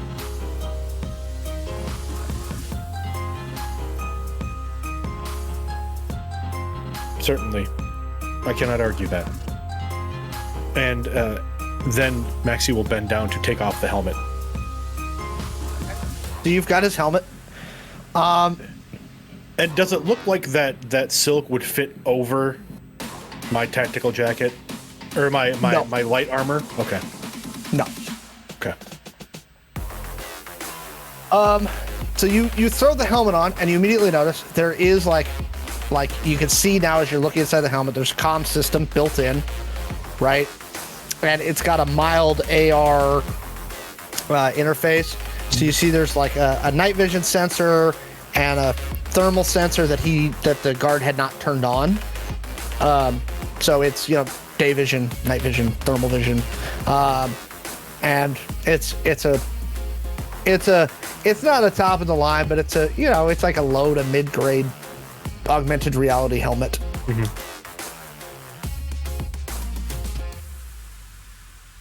We may want to retrieve the other helmet. Fuck. Can I quickly head back and get it? Yeah. Okay. I'm going to do that. When you get back, the guy who you had tied up previously is squirming around trying to wiggle because he's woken up. His helmet is sitting to his side because you had taken it off to put the tape on his mouth. Mm-hmm. Yeah, I just pick up the helmet and I just kick him in the face just to knock him back out. So you get a good solid kick to the side of his head. His head bounces off like the winch thingy as you kick him, and he is unconscious again. Yep. He's gonna have a headache. There's a light dong. Basically. So if I just put the helmet on, because I don't like to wear that particular thing, but like if I put the helmet on, like what other things can I see? Can I see like what's where now, or? Yeah, you can actually see there are now, you see there are 3 guards who are on patrol because the helmet is tracked to like basically a tracking system on the vessel, right? So they can see from somewhere where the guards are. So now you can see the helmet Maxi's wearing in the other room. You see there are 3 guards who are kind of wandering, meandering around that cargo deck in between all the containerized units. And there is 1 guard up on the bridge wing, and that's about it. Okay. Out of curiosity, does it appear that the system is tracking the helmets or tracking the chips of the helmets users?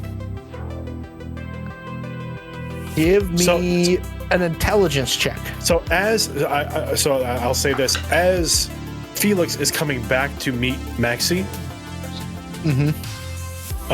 does it appear that the blip is moving toward me, like the helmet, or does it look like the guard is still in the room where we left him? And the intelligence check is a 7. The guard is still in the room where you left him.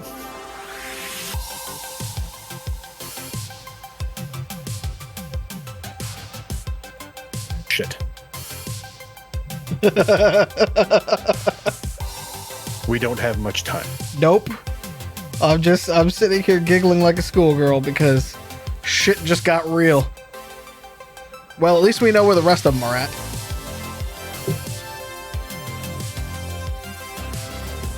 We need to get below decks quickly.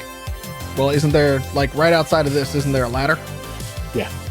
Down the side of the ship about, you'd estimate the ship is 300 feet long. It's probably about probably about 90 feet from you. Were these the only guards patrolling this particular deck? Yeah. Okay. Time to make a break for it. Time to Metal Gear Solid this shit. Yes. Do you have a cardboard box? No. Let's avoid exclamation marks if we can. Yeah. Cardboard box. We don't have a cardboard box, but we might find one along the way. We'll see. Well, I guess let's just try to make our way as quickly but stealthily as we can over to that ladder, using the helmets to track if there's anybody like close enough to us to be found. Okay, so you're basically gonna wait to go down the ladder until the guards aren't right next to you. Yeah, until we know we got a clear way. Yep. Okay. Give me a stealth check first, each of you. Don't fuck me, dice. And you fuck me. 9. 23. Maxi's still trying to hold the baton as he goes down the ladder, and it's like the baton's like tink, so tink. Right before you get to the ladder, you hear in both your helmets, "Hey, Unit 3, why are you with Unit 4?"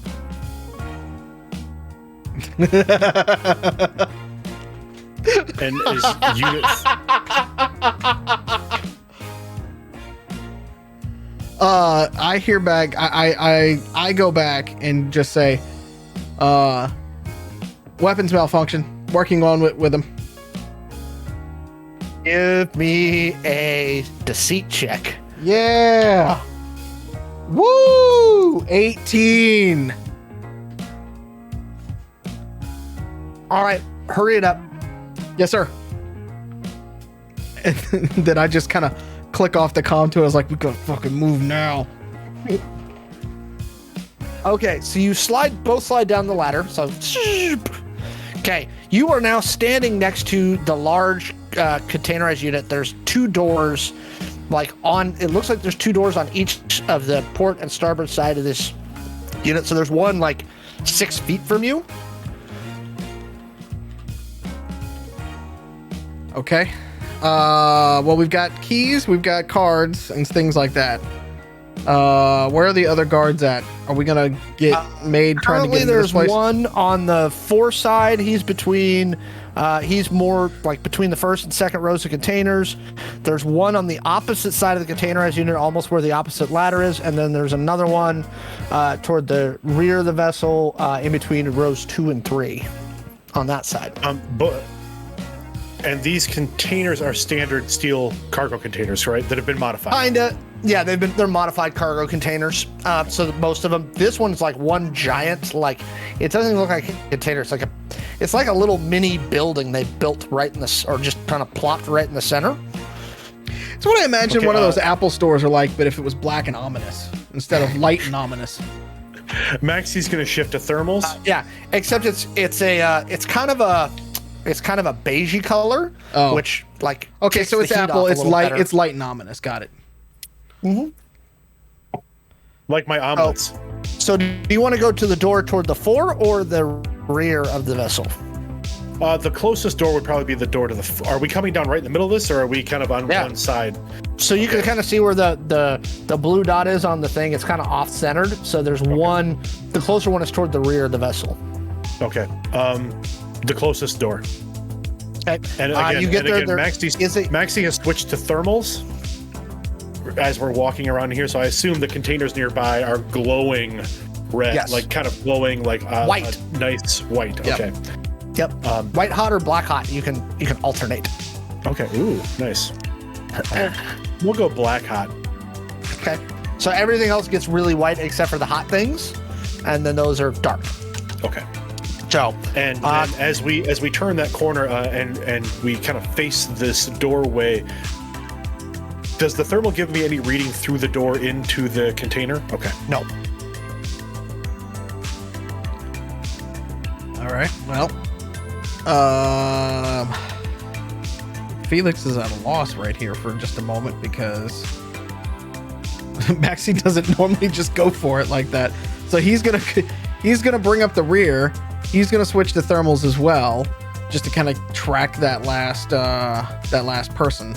Because now all of a sudden it looks like, now all of a sudden it looks very suspicious that we're just sneaking up to the big 2001 monolith here. I feel like we are, like our movements aren't sneaky. Like we are not. If someone was to be watching us, it would look like we go down the ladder and going into this cargo container. Like, true. Okay, let's just go for it. You're right. Let's just go for it. Okay. Can we get in the door with any of the keys or key cards? There is a prox reader.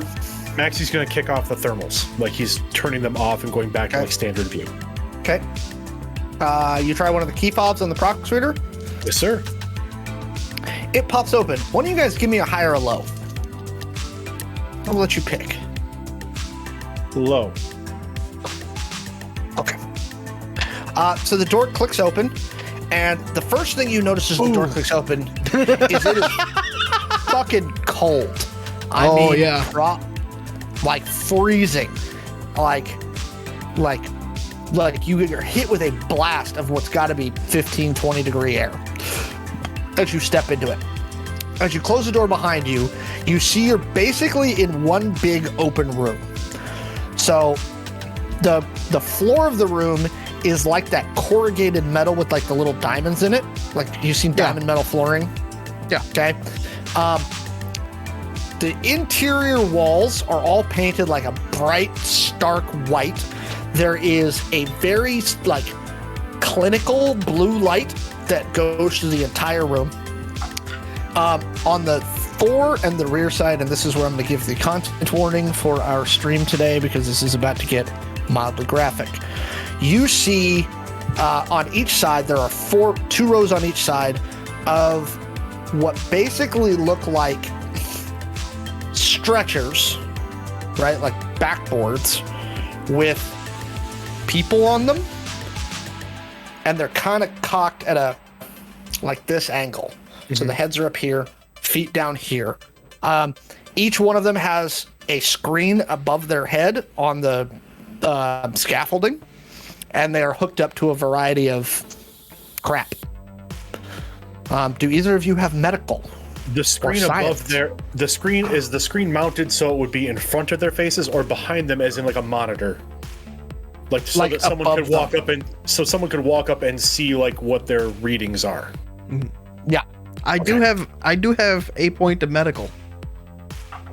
Give me a roll. Well, that's my best roll ever. That's a dirty 20. Oh. Okay. That's great because Maxi has no medical. So, they all appear to be alive. The thing is showing basic, diagnostics. The only thing is it looks like they're being held at a constant temperature because they're wrapped in like these foil cocoons, right? Of about 92 degrees. Stasis. Which is, obviously for a human, very low. But they, like, the heartbeat per minute average that you're seeing on the screens is about 12. Induced coma. Stasis. Right. And he's saying both all of you this give me out loud. He's just like, these poor people. Give me another perception check. Both of us? Yep. 9. Okay, I'm going to finish the description, and then I will let you have your actions. So, 11. The thing that really strikes you is on the other side of the room, there are two humanoids. They are both about, you're guessing, between 6'5" and 7'2", but they have like stark white skin, no noses to speak of, like there's nostril holes, no ears to speak of, no hair on top that you can see. The bottom of the feet that you can see have like 4 clawed toes, and they're super long. Now there's 2 of them. In the center of the room, you see someone in a like wearing like a big thermal puffy jacket over a white lab coat with like basically like these kind of headset earphones on, and they're just kind of like they're filling with a glow and just kind of bopping. So they haven't noticed that we're here.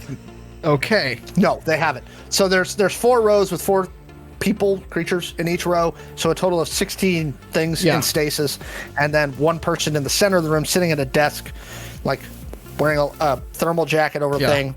And they have a stocking cap on.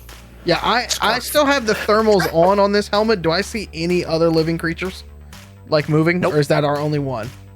It's the only one. Well, all of these creatures are alive. No, but like not on a board. Everything is cold. Yeah, but like not on a board. Meaning we have to subdue this guy and not have him call the cops. Okay, yes. Maxi turned his thermals off, so he can't see any of this. So I won't say anything. Well, I think we can see him. You can see him. It's bright in here. I was just trying to. Maxi's question would be, meta. Of course, meta at this. Are those 2 creatures at the end standing? Do they exhibit any warmth, or are they also like stone cold? They're being held at about 92 degrees. So in your thermal, it looks warmer than the rest of the room because the room itself is down at around 20. Yeah, Maxi turned his thermal off. I'm the one metagaming with the tech, trying to figure out if there's anybody else we need to subdue real quick. All right, we need to knock this motherfucker out quick. And I kind of motion to Maxi and do the, we got our signals going. Maxi. And so what are you doing? Maxi still has the baton. Yep. So Maxi he's going to just walk up behind this person. Okay. They don't appear to have noticed you. Again, they're looking down at their glow and just like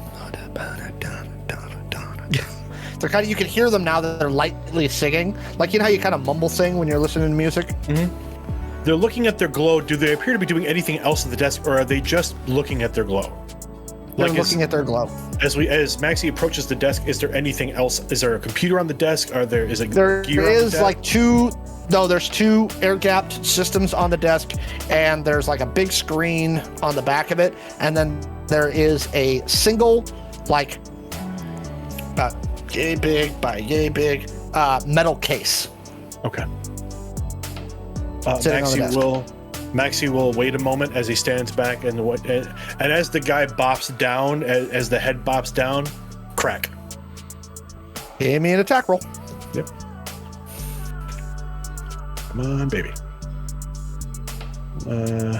Dirty 20. Okay. Roll me damage. Go ahead and add like 5 because it's I'm just giving you some extra because you got good placement there. They're not wearing armor. Okay. Poor soul. Well, I mean, the person's not dead. Maxi could have just stabbed him in the neck. 12 points. Okay. They slump onto the desk. Maxi will Maxi will reach forward, kind of grab the back of the collar of the lab jacket and puffy coat, pull them back, and like lower them to the ground. It is a young woman. She looks to be in her early 20s. She's looks like blonde hair that you can kind of see coming down under the stocking cap. Really pale. Looks like she doesn't get out much. Like, you know those people who are unnaturally pale because they just do not leave buildings? Mm-hmm. Vitamin D deficiency, perhaps? Yeah.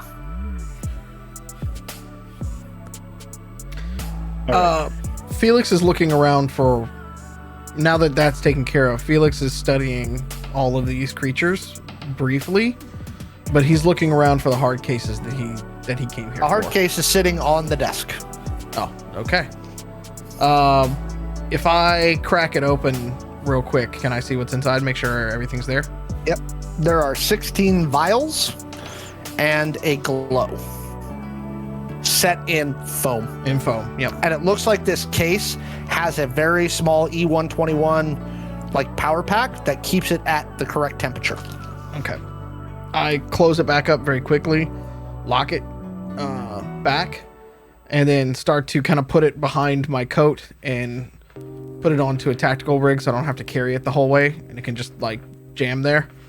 So I have use of my arms and stuff like that. And then I look up at Maxi and I go, "You want to blow this place or no? In and out?" Is blowing the place part of the mission? And you see Felix sitting there debating it heavily. He's just kind of like looking around to all of these people, and then he like centers in at the 2 Forsaken that are in there, and it's just like,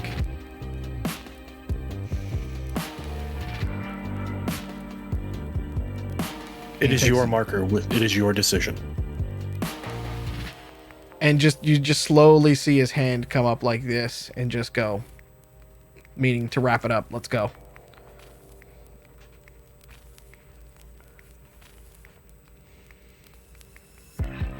So that'll be Maxi will pull back and turn to exit the building. Do you want to come back in the way that we went, or do you want to go out the front and just GTFO? It makes sense for us to return to our previous positions as we have addressed the weapons malfunction. Let's do it. All right, we're going to head back out the door. We're just going to follow our footsteps and kind of get back in where we need to go. Okay. As we are ascending the ladder, Maxi will get on comms. Weapons malfunction has been rectified, returning to patrol. Give me a deceit check. What is the skill? Is that intelligence? Charisma. Yeah, it is under the social tree. Okay.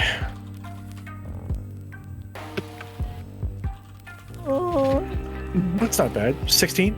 No. Oh. Rectify? What Fixed. are you saying? It's fixed. I have a word of the day app on my Glow. Rectify was the word of the day.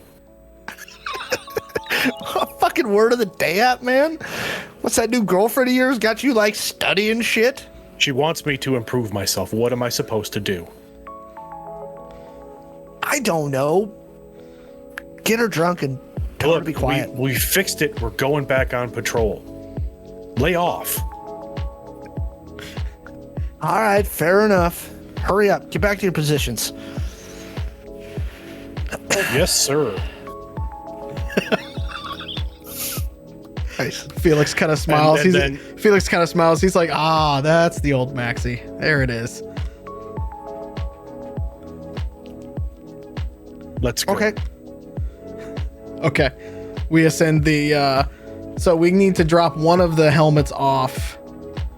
We got to drop one of the helmets off. As we come up the ladder, Maxi will cut into the room to the right, up a little further toward the floor of the boat, and then he'll put his helmet there, next to the guard, and the dead guy. The dead guy. The dead guy. Blake. Rip Blake. and then as we are leaving, we will certainly then give our friend, is he conscious again, our other guard friend? No, he's bleeding from the ear. I Jackie Chan'd his ass for as we're leaving, Maxi will lean down and feel for a pulse.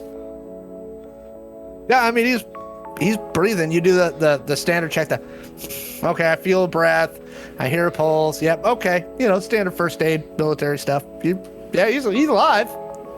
He'll live. Let's go. Okay. Hey, give me another stealth check to get down the boat. 19. 17? No, sorry, 16. 16. Okay. 19 and 16, huh? God damn. Okay. Goddamn. You know better than me, Mallo. Is that a good goddamn or a bad goddamn? I think that's a good one. For you. Good one in our favor. Okay, good. Yeah. Like, I'm just 11. So you face first, slide down the cable and very quietly and reach your dinghy. Okay. Now we gotta. Fuck! It's not working. We can't just GTA out of this fucking thing. Okay. We're gonna have to row. And because of what we're doing, I'm basically just gonna try to take us a long arc away. At least around one of these other around one of these other ones, so we can start So real quick, while we're on that, so you approached the barge from the south, right? So you were southwest of the barge when you started at the quarry. Correct. Mm-hmm. You rode almost directly there, but then kind of did a 200-yard detour to go around the lumber barge that was nearby. So you had a clear thing. So you were in the far north portion. So you're basically dead center in the middle of this bay. Mm-hmm. So which direction do you want to go? I posted a picture, didn't I? I did. Yeah. So you came from, if you actually look, you can kind of see that quarry. It's a a light spot on the southwest corner, southwest of there, where a little point comes out. Yep. Southwest of you. So you're at the barge now.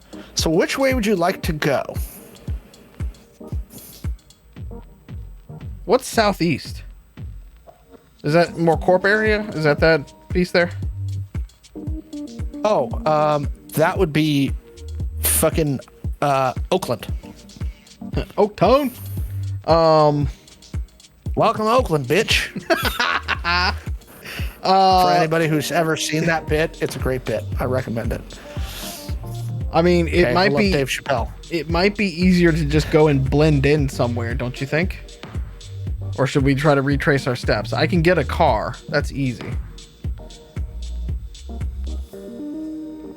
Quickest way to the shore. That's what I'm thinking too. We go southeast. The quickest way to the shore is southeast to that point. Yep. So there. Yeah, we're going southeast. We're going. That's actually Is that a park? Yeah, that's a park. Okay. Let's see how long it takes you to get there. Ooh, man, that's a lot of rowing tonight. We're getting So our it's about workout. 3 miles. Yeah, seriously, you guys are exhausted. So actually, by the time you make it to shore, the sun is up. And we don't look suspicious at all. Got it. No, not at all. Yeah. Okay. So, real quick, what is Maxi thinking about this whole thing? I'm kind of curious. Like, where's Maxi's head at? So out of curiosity, because I'm unfamiliar with this particular part, I certainly, Maxi heard Felix. Did Felix say out loud that those were forsaken? Would Maxi have been familiar with those on site, or would this be? That would He's all be never seen net, anything like that. that would all Okay. be net new to you. Yeah. Okay. Yeah, the two creatures that you saw there, you've never seen before. That's entirely new. Maxi is. You've got a long row back to chat. Yeah. So It's going to take you about an hour to get there. Yeah. As we're rowing back, it's quiet for the first maybe 10 minutes. It's quiet. It's going to be quiet, and I'll tell you what's going to happen in a second. It's going to be quiet for about the first half an hour, so you've got Okay. some time. And then Okay. shit pops off. Got it. Got it. So within that first half hour, or about 10 minutes off from the barge, and it's, I believe Felix is probably rowing because maybe he's a little stronger than Maxi, maybe a little more stamina. Who knows? My arms don't tire out quite as easily. Yeah, and you've slept in the last Also true. 2 days. Also true. Maxi's very quiet, and then Maxi will speak up. What was that? That was either an abomination to nature or the key to civilization. Depends on who you ask. The guards worked for Upgrade Yourself, correct? It's my guess, yeah. At least that's the best intel I've got, yeah.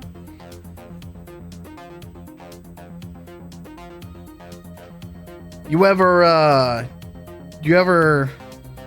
seen things that you didn't think were real? Like people flying, people shooting shit out their hands, like... Really? Actually, now that you mentioned that, I recently came across a foe that appeared to shoot fire from their hand. God damn, that's already out? My companions believed it to be magic, It's which not magic. is a farce. Exactly. There are things at play in this world right now that will upset the balance of humanity. And what we just witnessed back there was unnatural. And while we cannot save those folks at the moment, I believe that with some of the, at least with what we just made off with, we might very well be able to in the future.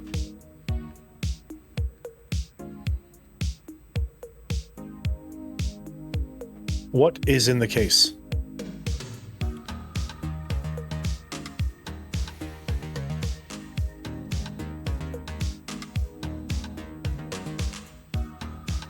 Proof of what they were doing. I know someone who may be interested in your proof. May I put them in contact with you? Yes. But know that when we part, I am headed directly back out to the wastes. Now, I will keep a line and a way of getting a hold, but I'm not sticking around with the heat that we just have on us. Or I do on not me. blame you. I do not blame you. Yeah.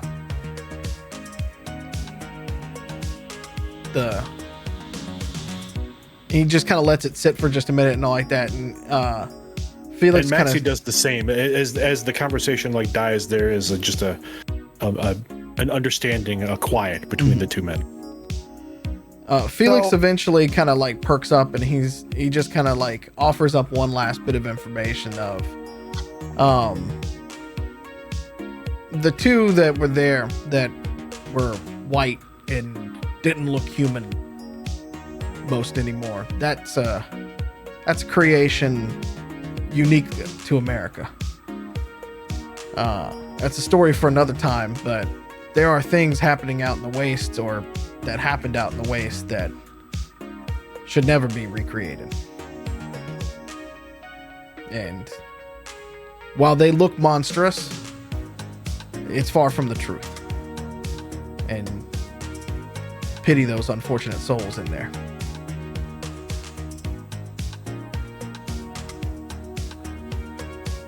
Indeed. What is the saying that you spoke to the dead guard? Those who follow the path, well, fortune favors. We say fortune favors those who follow the path. And what path is that? There is a small group of us. We are small but dedicated, who are looking to be free of many of the things that are happening within these cities. And things like this are creating things that are against humanity. It's not improving, it's not helping, it's torture. All for the betterment of corpse.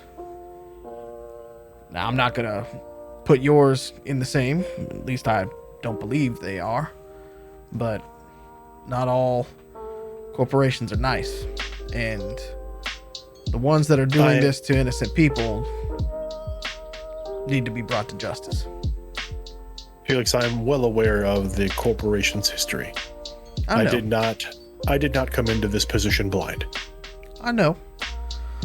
But as far as I can tell, they ain't doing what we just saw. At least not that I could find. Correct. Omni does not appear to be in this kind of business. At least not to my knowledge. Can I ask one favor of you? And I will pay it back if you are able to do this in the future. And Maxi hesitates for a moment, and he looks kind of across the water back at the barge that they left. And he turns back and says, "Yes, Felix, you may." Never let them get to that level. Blow it all to hell if you catch wind of it. And at the very least, call me, and I'll come help do it. And there's a pause, and Maxi looks you square in the eye and nods. Felix gives you like the most serious, like brotherly look, and just kind of nods back to you.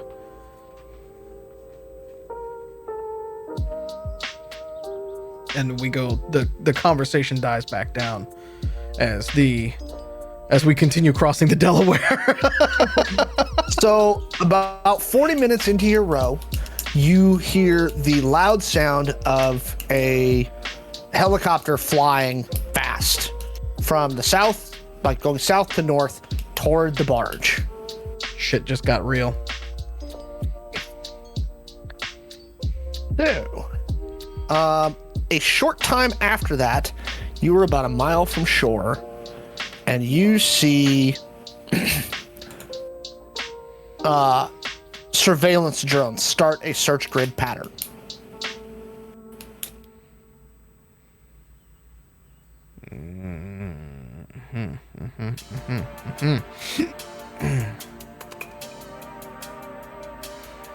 We should move faster. Yes. They're going to spot this dinghy, though.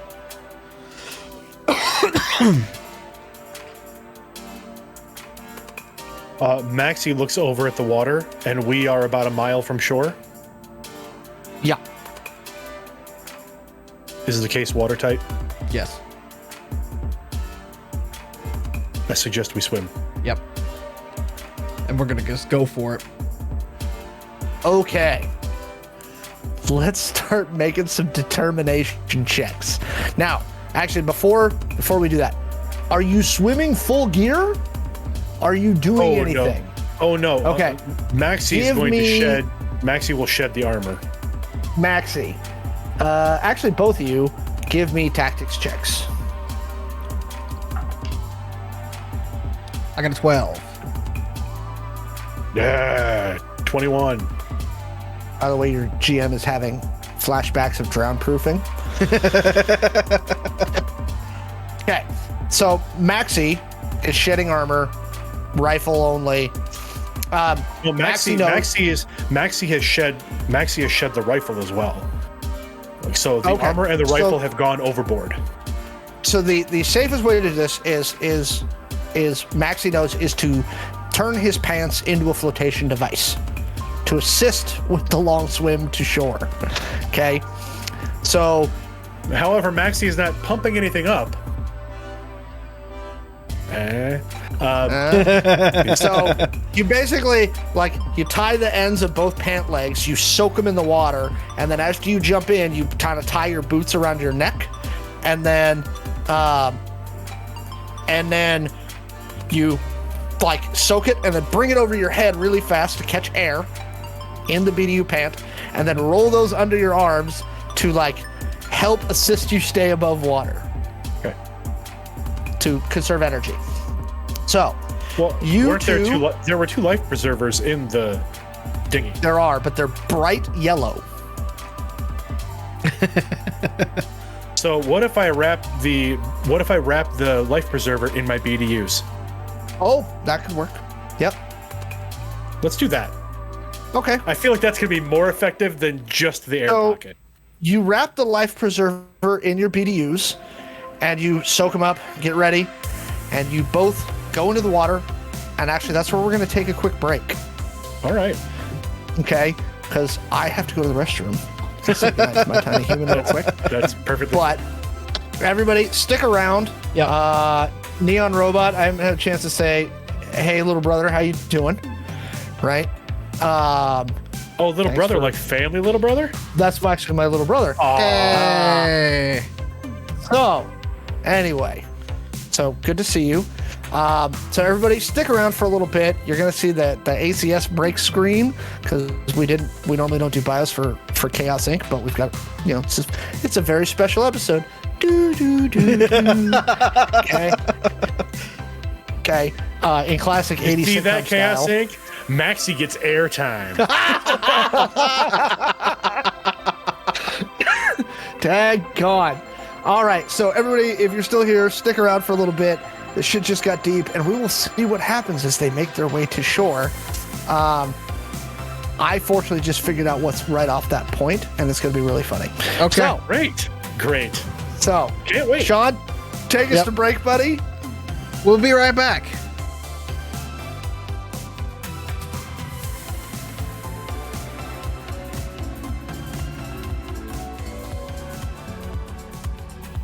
And we're back.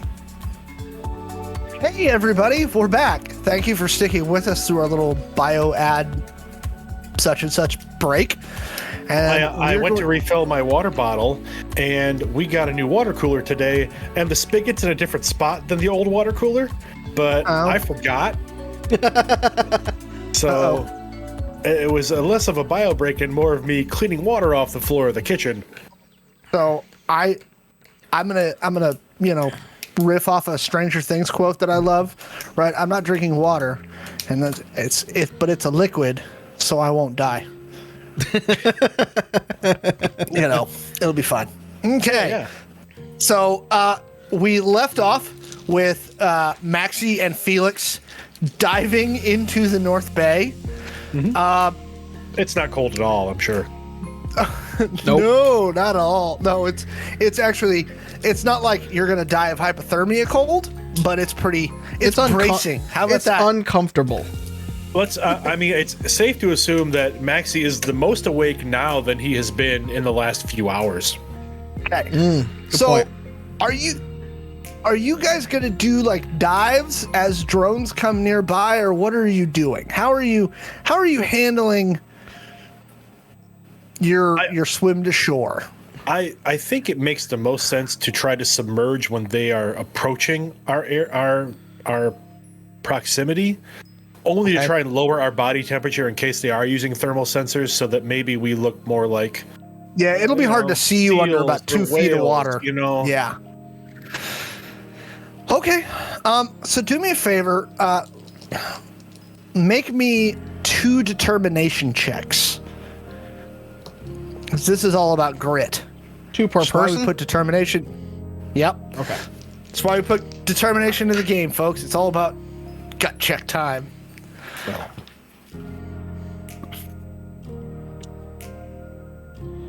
A 14 and a nat 20. I have a 0 bonus in determination, so.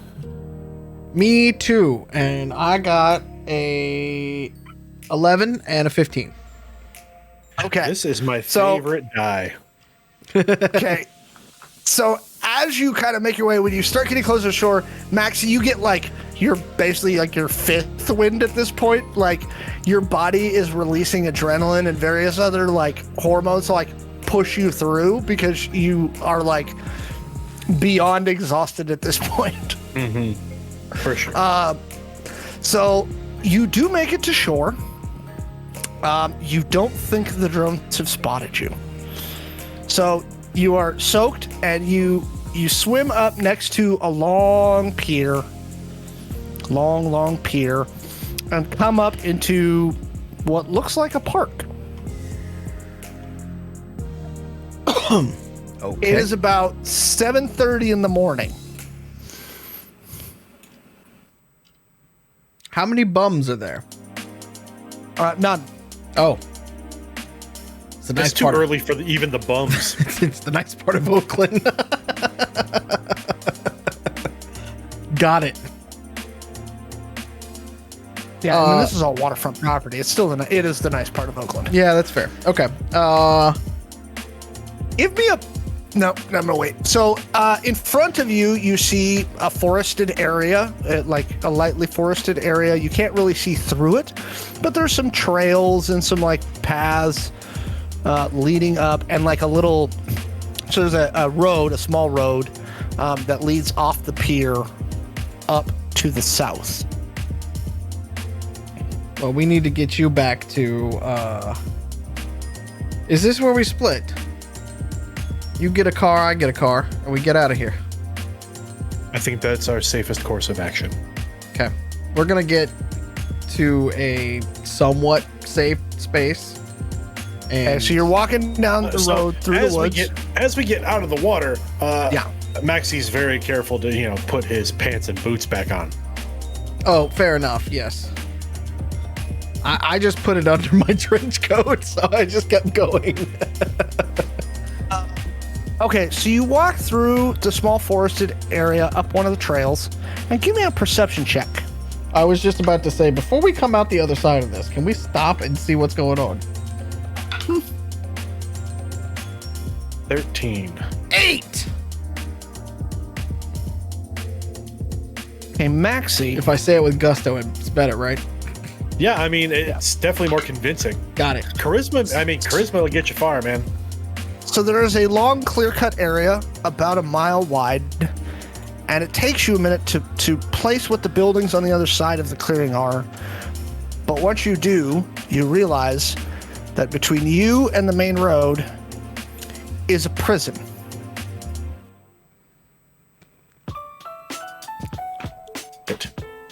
The fucking music stopped right as that. The music stopped literally right as you said that, and Maxi and I were like, shit. There is a way around it, but obviously because it's a prison facility, there's a considerable amount of surveillance Bloody fucking hell. around the thing. The prison appears to be, looks like there's a big administration building on the south side, and you make out 4 like cross-shaped, like X-shaped buildings that look like the actual detention facility themselves. They're all about 3 stories tall. And around those is a large fence with guard towers. I take it back. This is not the nice part of Oakland. That's why there are no bums here. This may still be the nice part of Oakland. You might be right. This is why I don't live in the city anymore. I am unfamiliar with Oakland in general, but this may be the nice part.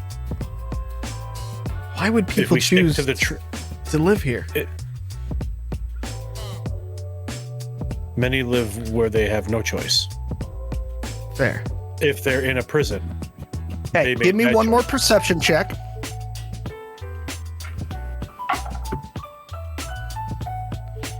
Nine. 8 again! You now see, because it's hard to miss, a helicopter hovering over where you think you left your dinghy out in the bay. I believe it's go time. There's a prison in front of you, water behind you. I believe this is the proverbial rock and a hard place. Not the rock, because Alcatraz is yonder. But still. No, yeah. You're not quite near Alcatraz. Felix, we need to split. I will draw them off. What's north? All right, so if we're standing at the shore, and I'm assuming that so the shore is on the north side.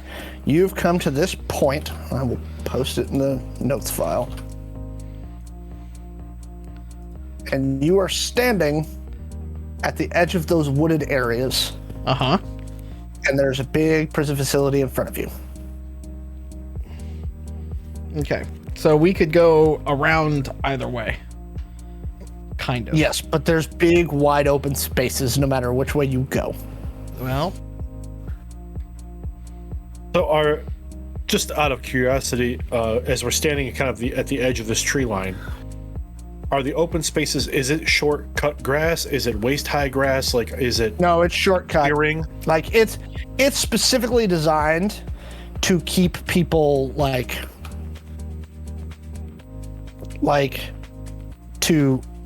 to make it so that people can be seen. I just circled where you are sitting right now. All right. Wonderful. And the dinghy, if looking at this map, is out in the water. Then is out in the water to the north. Yep. Okay, or like to the northwest, like toward the point. Northwest. Okay. Is that like a warehouse or something like that? They're off to the east. It appears to be a training facility for Detention Incorporated.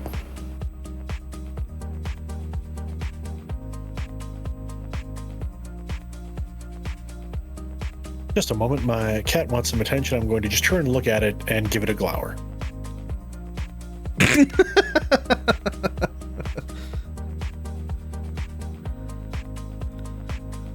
I believe the words that I'm looking for right now are, well, shit. Felix, head south. That's choices. You need to escape with that parcel. I will cross the clearing and try to draw attention. As you say that, you notice search drones being deployed from the helicopter due south, being that that's the closest landfall. Wait, like in the direction that I'd be running, or the direction of where the dinghy in the is? direction toward you. So from where they found the dinghy, they're now deploying search drones toward you. It's at that point that Felix turns around, holds his hand out.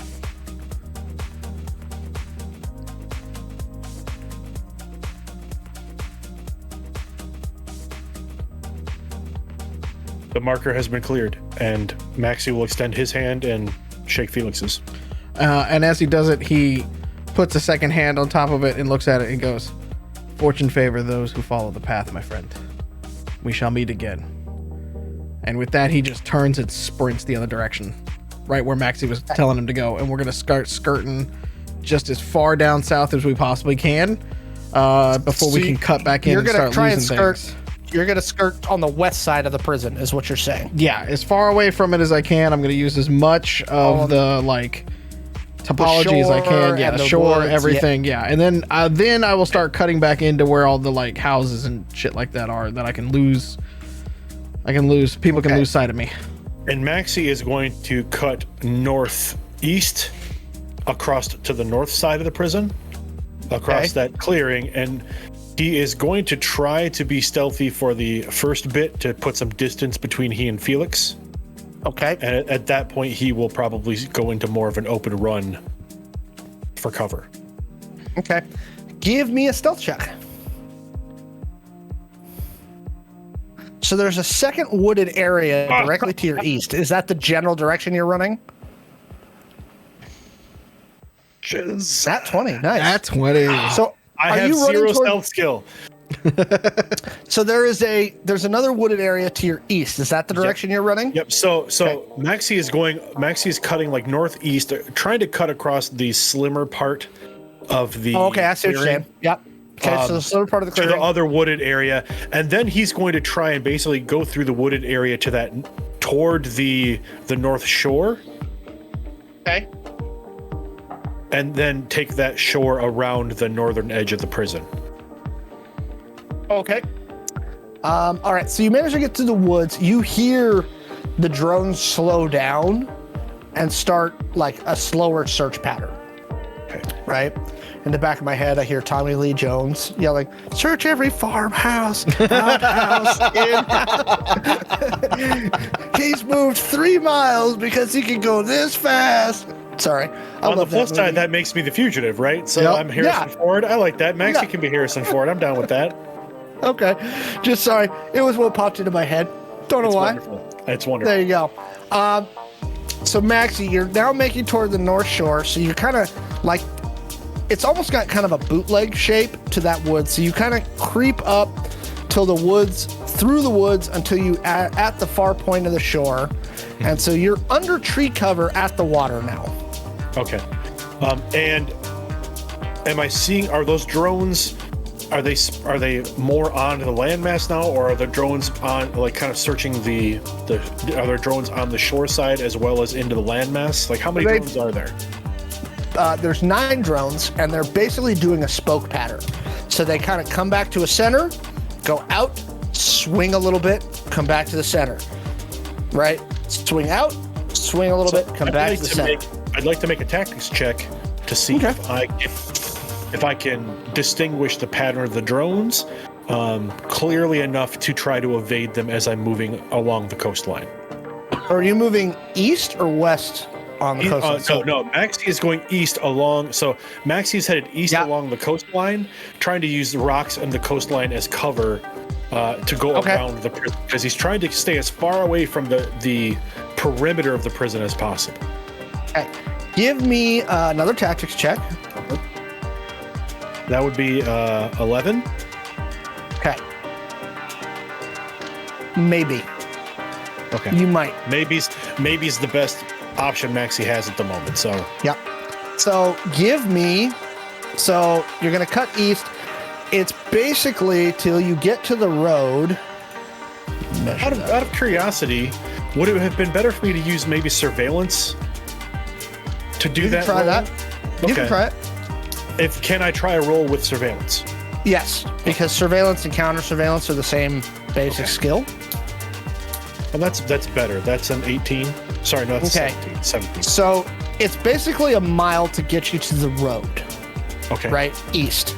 So you need to make 3 stealth checks. Now I'll let you make them at advantage. Okay. So roll doubles and take the higher one.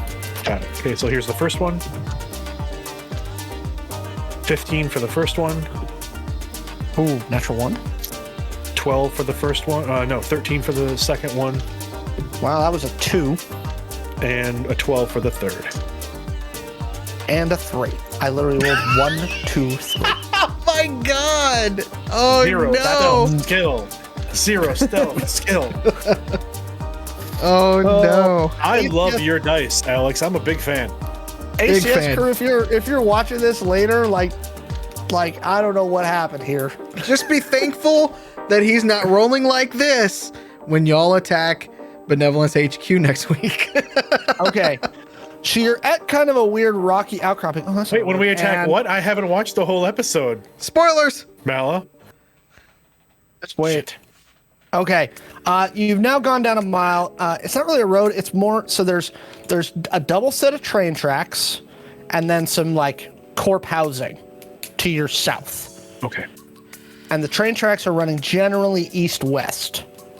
And it looks like a high-speed commuter train. All right. Maglev tracks, basically. All right. And you said it's corp housing south of the tracks, correct? Yep. Okay. There's a big clearing. Great. Love clearings.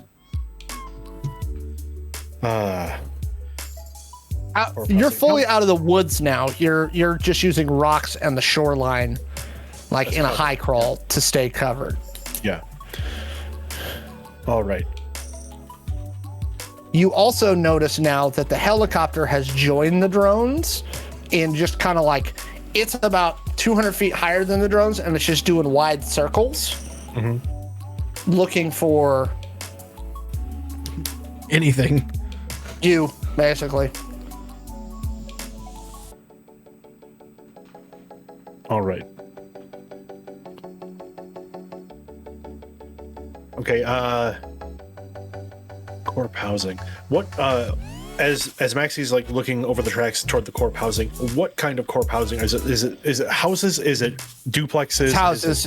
It's single family homes, and they're really nice. Like, you're still, I mean, the houses themselves are, Well, they have to be nice only- houses if somebody wanted to buy them near a prison.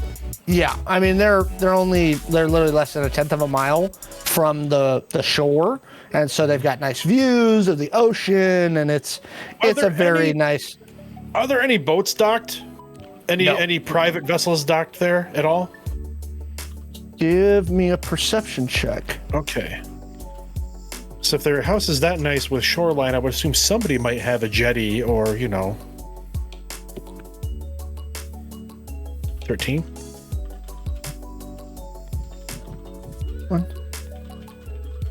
Okay, about a mile up the shore, it looks like there's a private marina.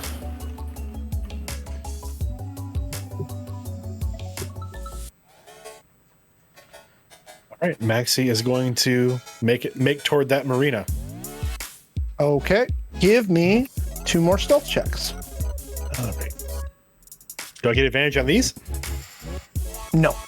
Shit. Okay, well that's 18. That one's not bad. Oh, that one's pretty good. I rolled a 6.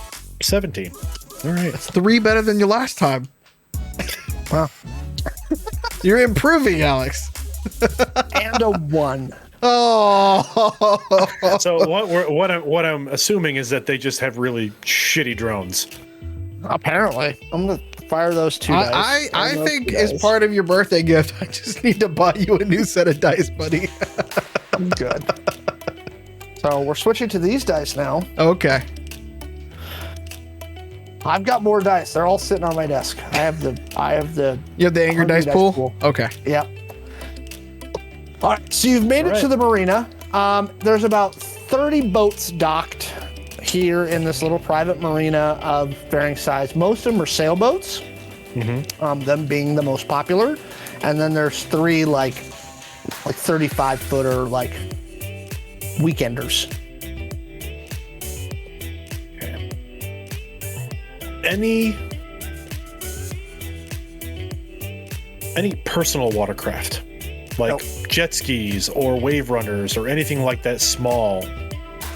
Not here. There is a couple of like, again, you know how like you have like on a weekender, it'll have like a little mini boat, like a little like with an outboard and stuff like that. Very similar to the dinghy you took out there. There's a couple of those on the backs of a couple of the yachts. And I'm going to make a surveillance check to look around the marina for security. Okay. 18. There are security cameras on the poles, the light poles throughout the marina, and you do see one security guard, again, rent-a-cop style. He's leaning against a railing on a gangway, like scrolling on his glow. Got it. Are the cameras fixed or are the cameras moving? You can't tell. They're encased. Okay. All right.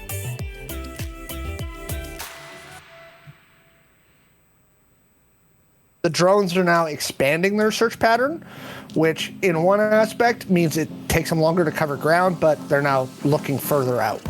Got it.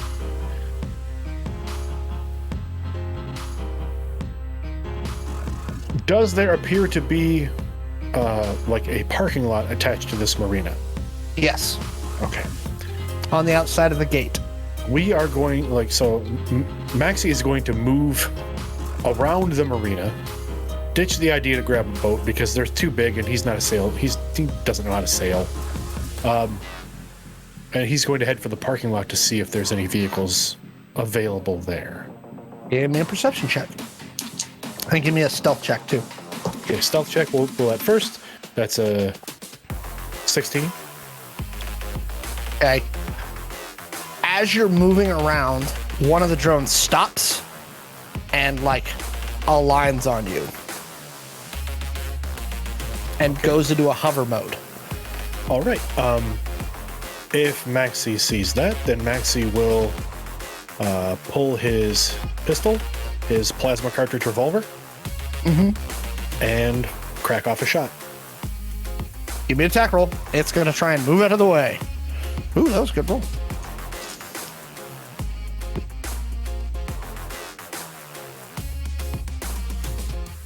$18. It barely misses. So the drone's it's a quadcopter. It's probably about 5 feet in diameter, and it just and with that, once you fire, you can now hear the helicopter they've been using moving in your direction. All right. As he misses, Maxi will then take off toward the parking, a full sprint to the parking lot. Okay. And the drone continues following you. Mm-hmm. And for anybody who doesn't know, helicopters are really fast, right? Just in case y'all didn't know. They're actually all really, really fast. That's why, actually, to catch street racers, they use helicopters. And as you reach the parking lot, you see it come into a hover, and you see ropes fall out of the helicopter.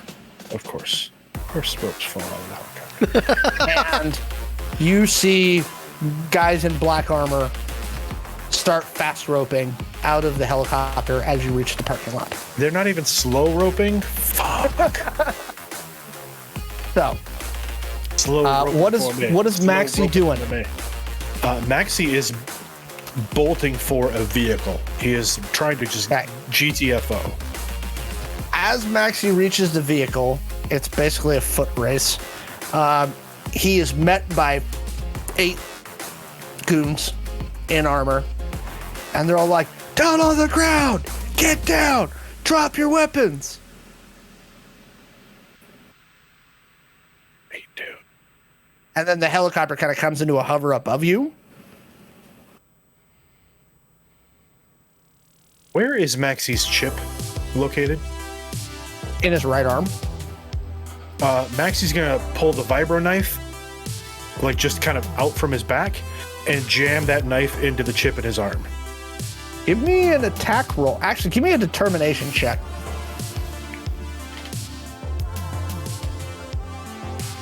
Because this is going to require determination for you to not flinch and, miss it. Yeah, gotcha. Come on, I'm baby. Go determination. 14. You think you got it. You think. Okay. You won't know. I mean, there's no way for you to really know. Yeah. It's so the chip itself is about an inch long and about that big around. There's 2 primary pieces to it. One's a solid state drive, and the other piece is a near field communicator. That is how the chip communicates with everything around it. You think you got it, but you're not sure. Then what do you do? Maxi will then he jabs the knife into his arm, pulls it, flips the handle around to the butt end, and like drops to one knee and like puts his glow on the ground and smashes his glow with the butt end of his knife. Hey, and then puts his hands on, and then he just throws his hands onto the pavement. Okay, I'll let that go then. So as you smash your glow and throw your hands onto the pavement, they rush you and proceed to put a black bag over your head, zip cuff you. Not unfamiliar. And you hear the sound of the helicopter get closer, closer, closer. You think it lands somewhere nearby, and they like you've got like basically 4 people like kind of half walking you, half carrying you, and they dump you because you're basically hogtied with zip ties now, and they dump you unceremoniously into the helicopter, and that is we're gonna end tonight's episode with Maxi dumped unceremoniously into a helicopter. For those that stuck with us for the whole episode, wow, actually we picked up some more folks. For anybody who hasn't seen us before, you can find us at Play Identico. That's IDENTECO.com. You can find our previous episodes of this show and our other show, Angel City Stories, as well as multiple one-shots on our YouTube. Just search for Identico, IDENTECO. Thanks everybody for coming by. Michael, where can they find you on the interwebs? All your shows. All my shows. So I am Loser MLW on the socials, LOSERMLW. You can find me on podcasts. In podcasting form, you can find me at the Redemption Podcast. It's at Redemption Pod. At Redemption Podcast. We are a Star Wars actual play, and we are currently just after the Clone Wars. We are just after Order 66. Things are getting really tense. You can also find me on alternate Tuesdays on the Gamers Table stream. That's Gamers Table here on Twitch. And we play a Conan anthology game where I play a character named Ket. The idea of the anthology game is that we are basically telling stories at the funeral of the 2 main characters. So each storyline is the 2 main characters in the show, myself and another player, along with a guest player that is playing the person that is telling the story that's being played out. It's really good. It is. Thank you. Thanks, guys. Thanks. It is. And you can find me again. You can find me here on this coming Monday for our Chaos Inc. stream, where we will see what happens when the Scooby Gang finds out. Maybe what happened to Maxi? Who knows? Who knows? I'll be there. I might not be playing, but I'll be on that. I'll be on Monday. Mallo, they can find you at the Mallo Man. Yep, I am at the Mallo Man on the socials. I am also behind at Identico on Twitter. You can follow us there. You will find all the alerts when we go live and things like that. You can also find links to our Discord server, where you can find the game, our merch, also on DriveThruRPG. We just released a new story called Warehouse 45. It's on Amazon Kindle. It's only 99 cents. Go check it out. Search Warehouse 45 on Amazon today.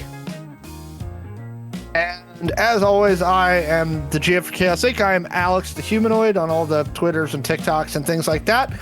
So you can find me there. You can find us on the Identico Discord, and of course for Chaos Inc. and our weekly Wednesday show, Angel City Stories. So join us for that. And thank everybody for coming by. I hope you had a good time, and we will see you next time. Wear a mask. Go get vaccinated. Tell somebody you love them. Do the right thing. Drink your water, take your vitamins, and get vaccinated. Stay safe. We'll see you next week, all right?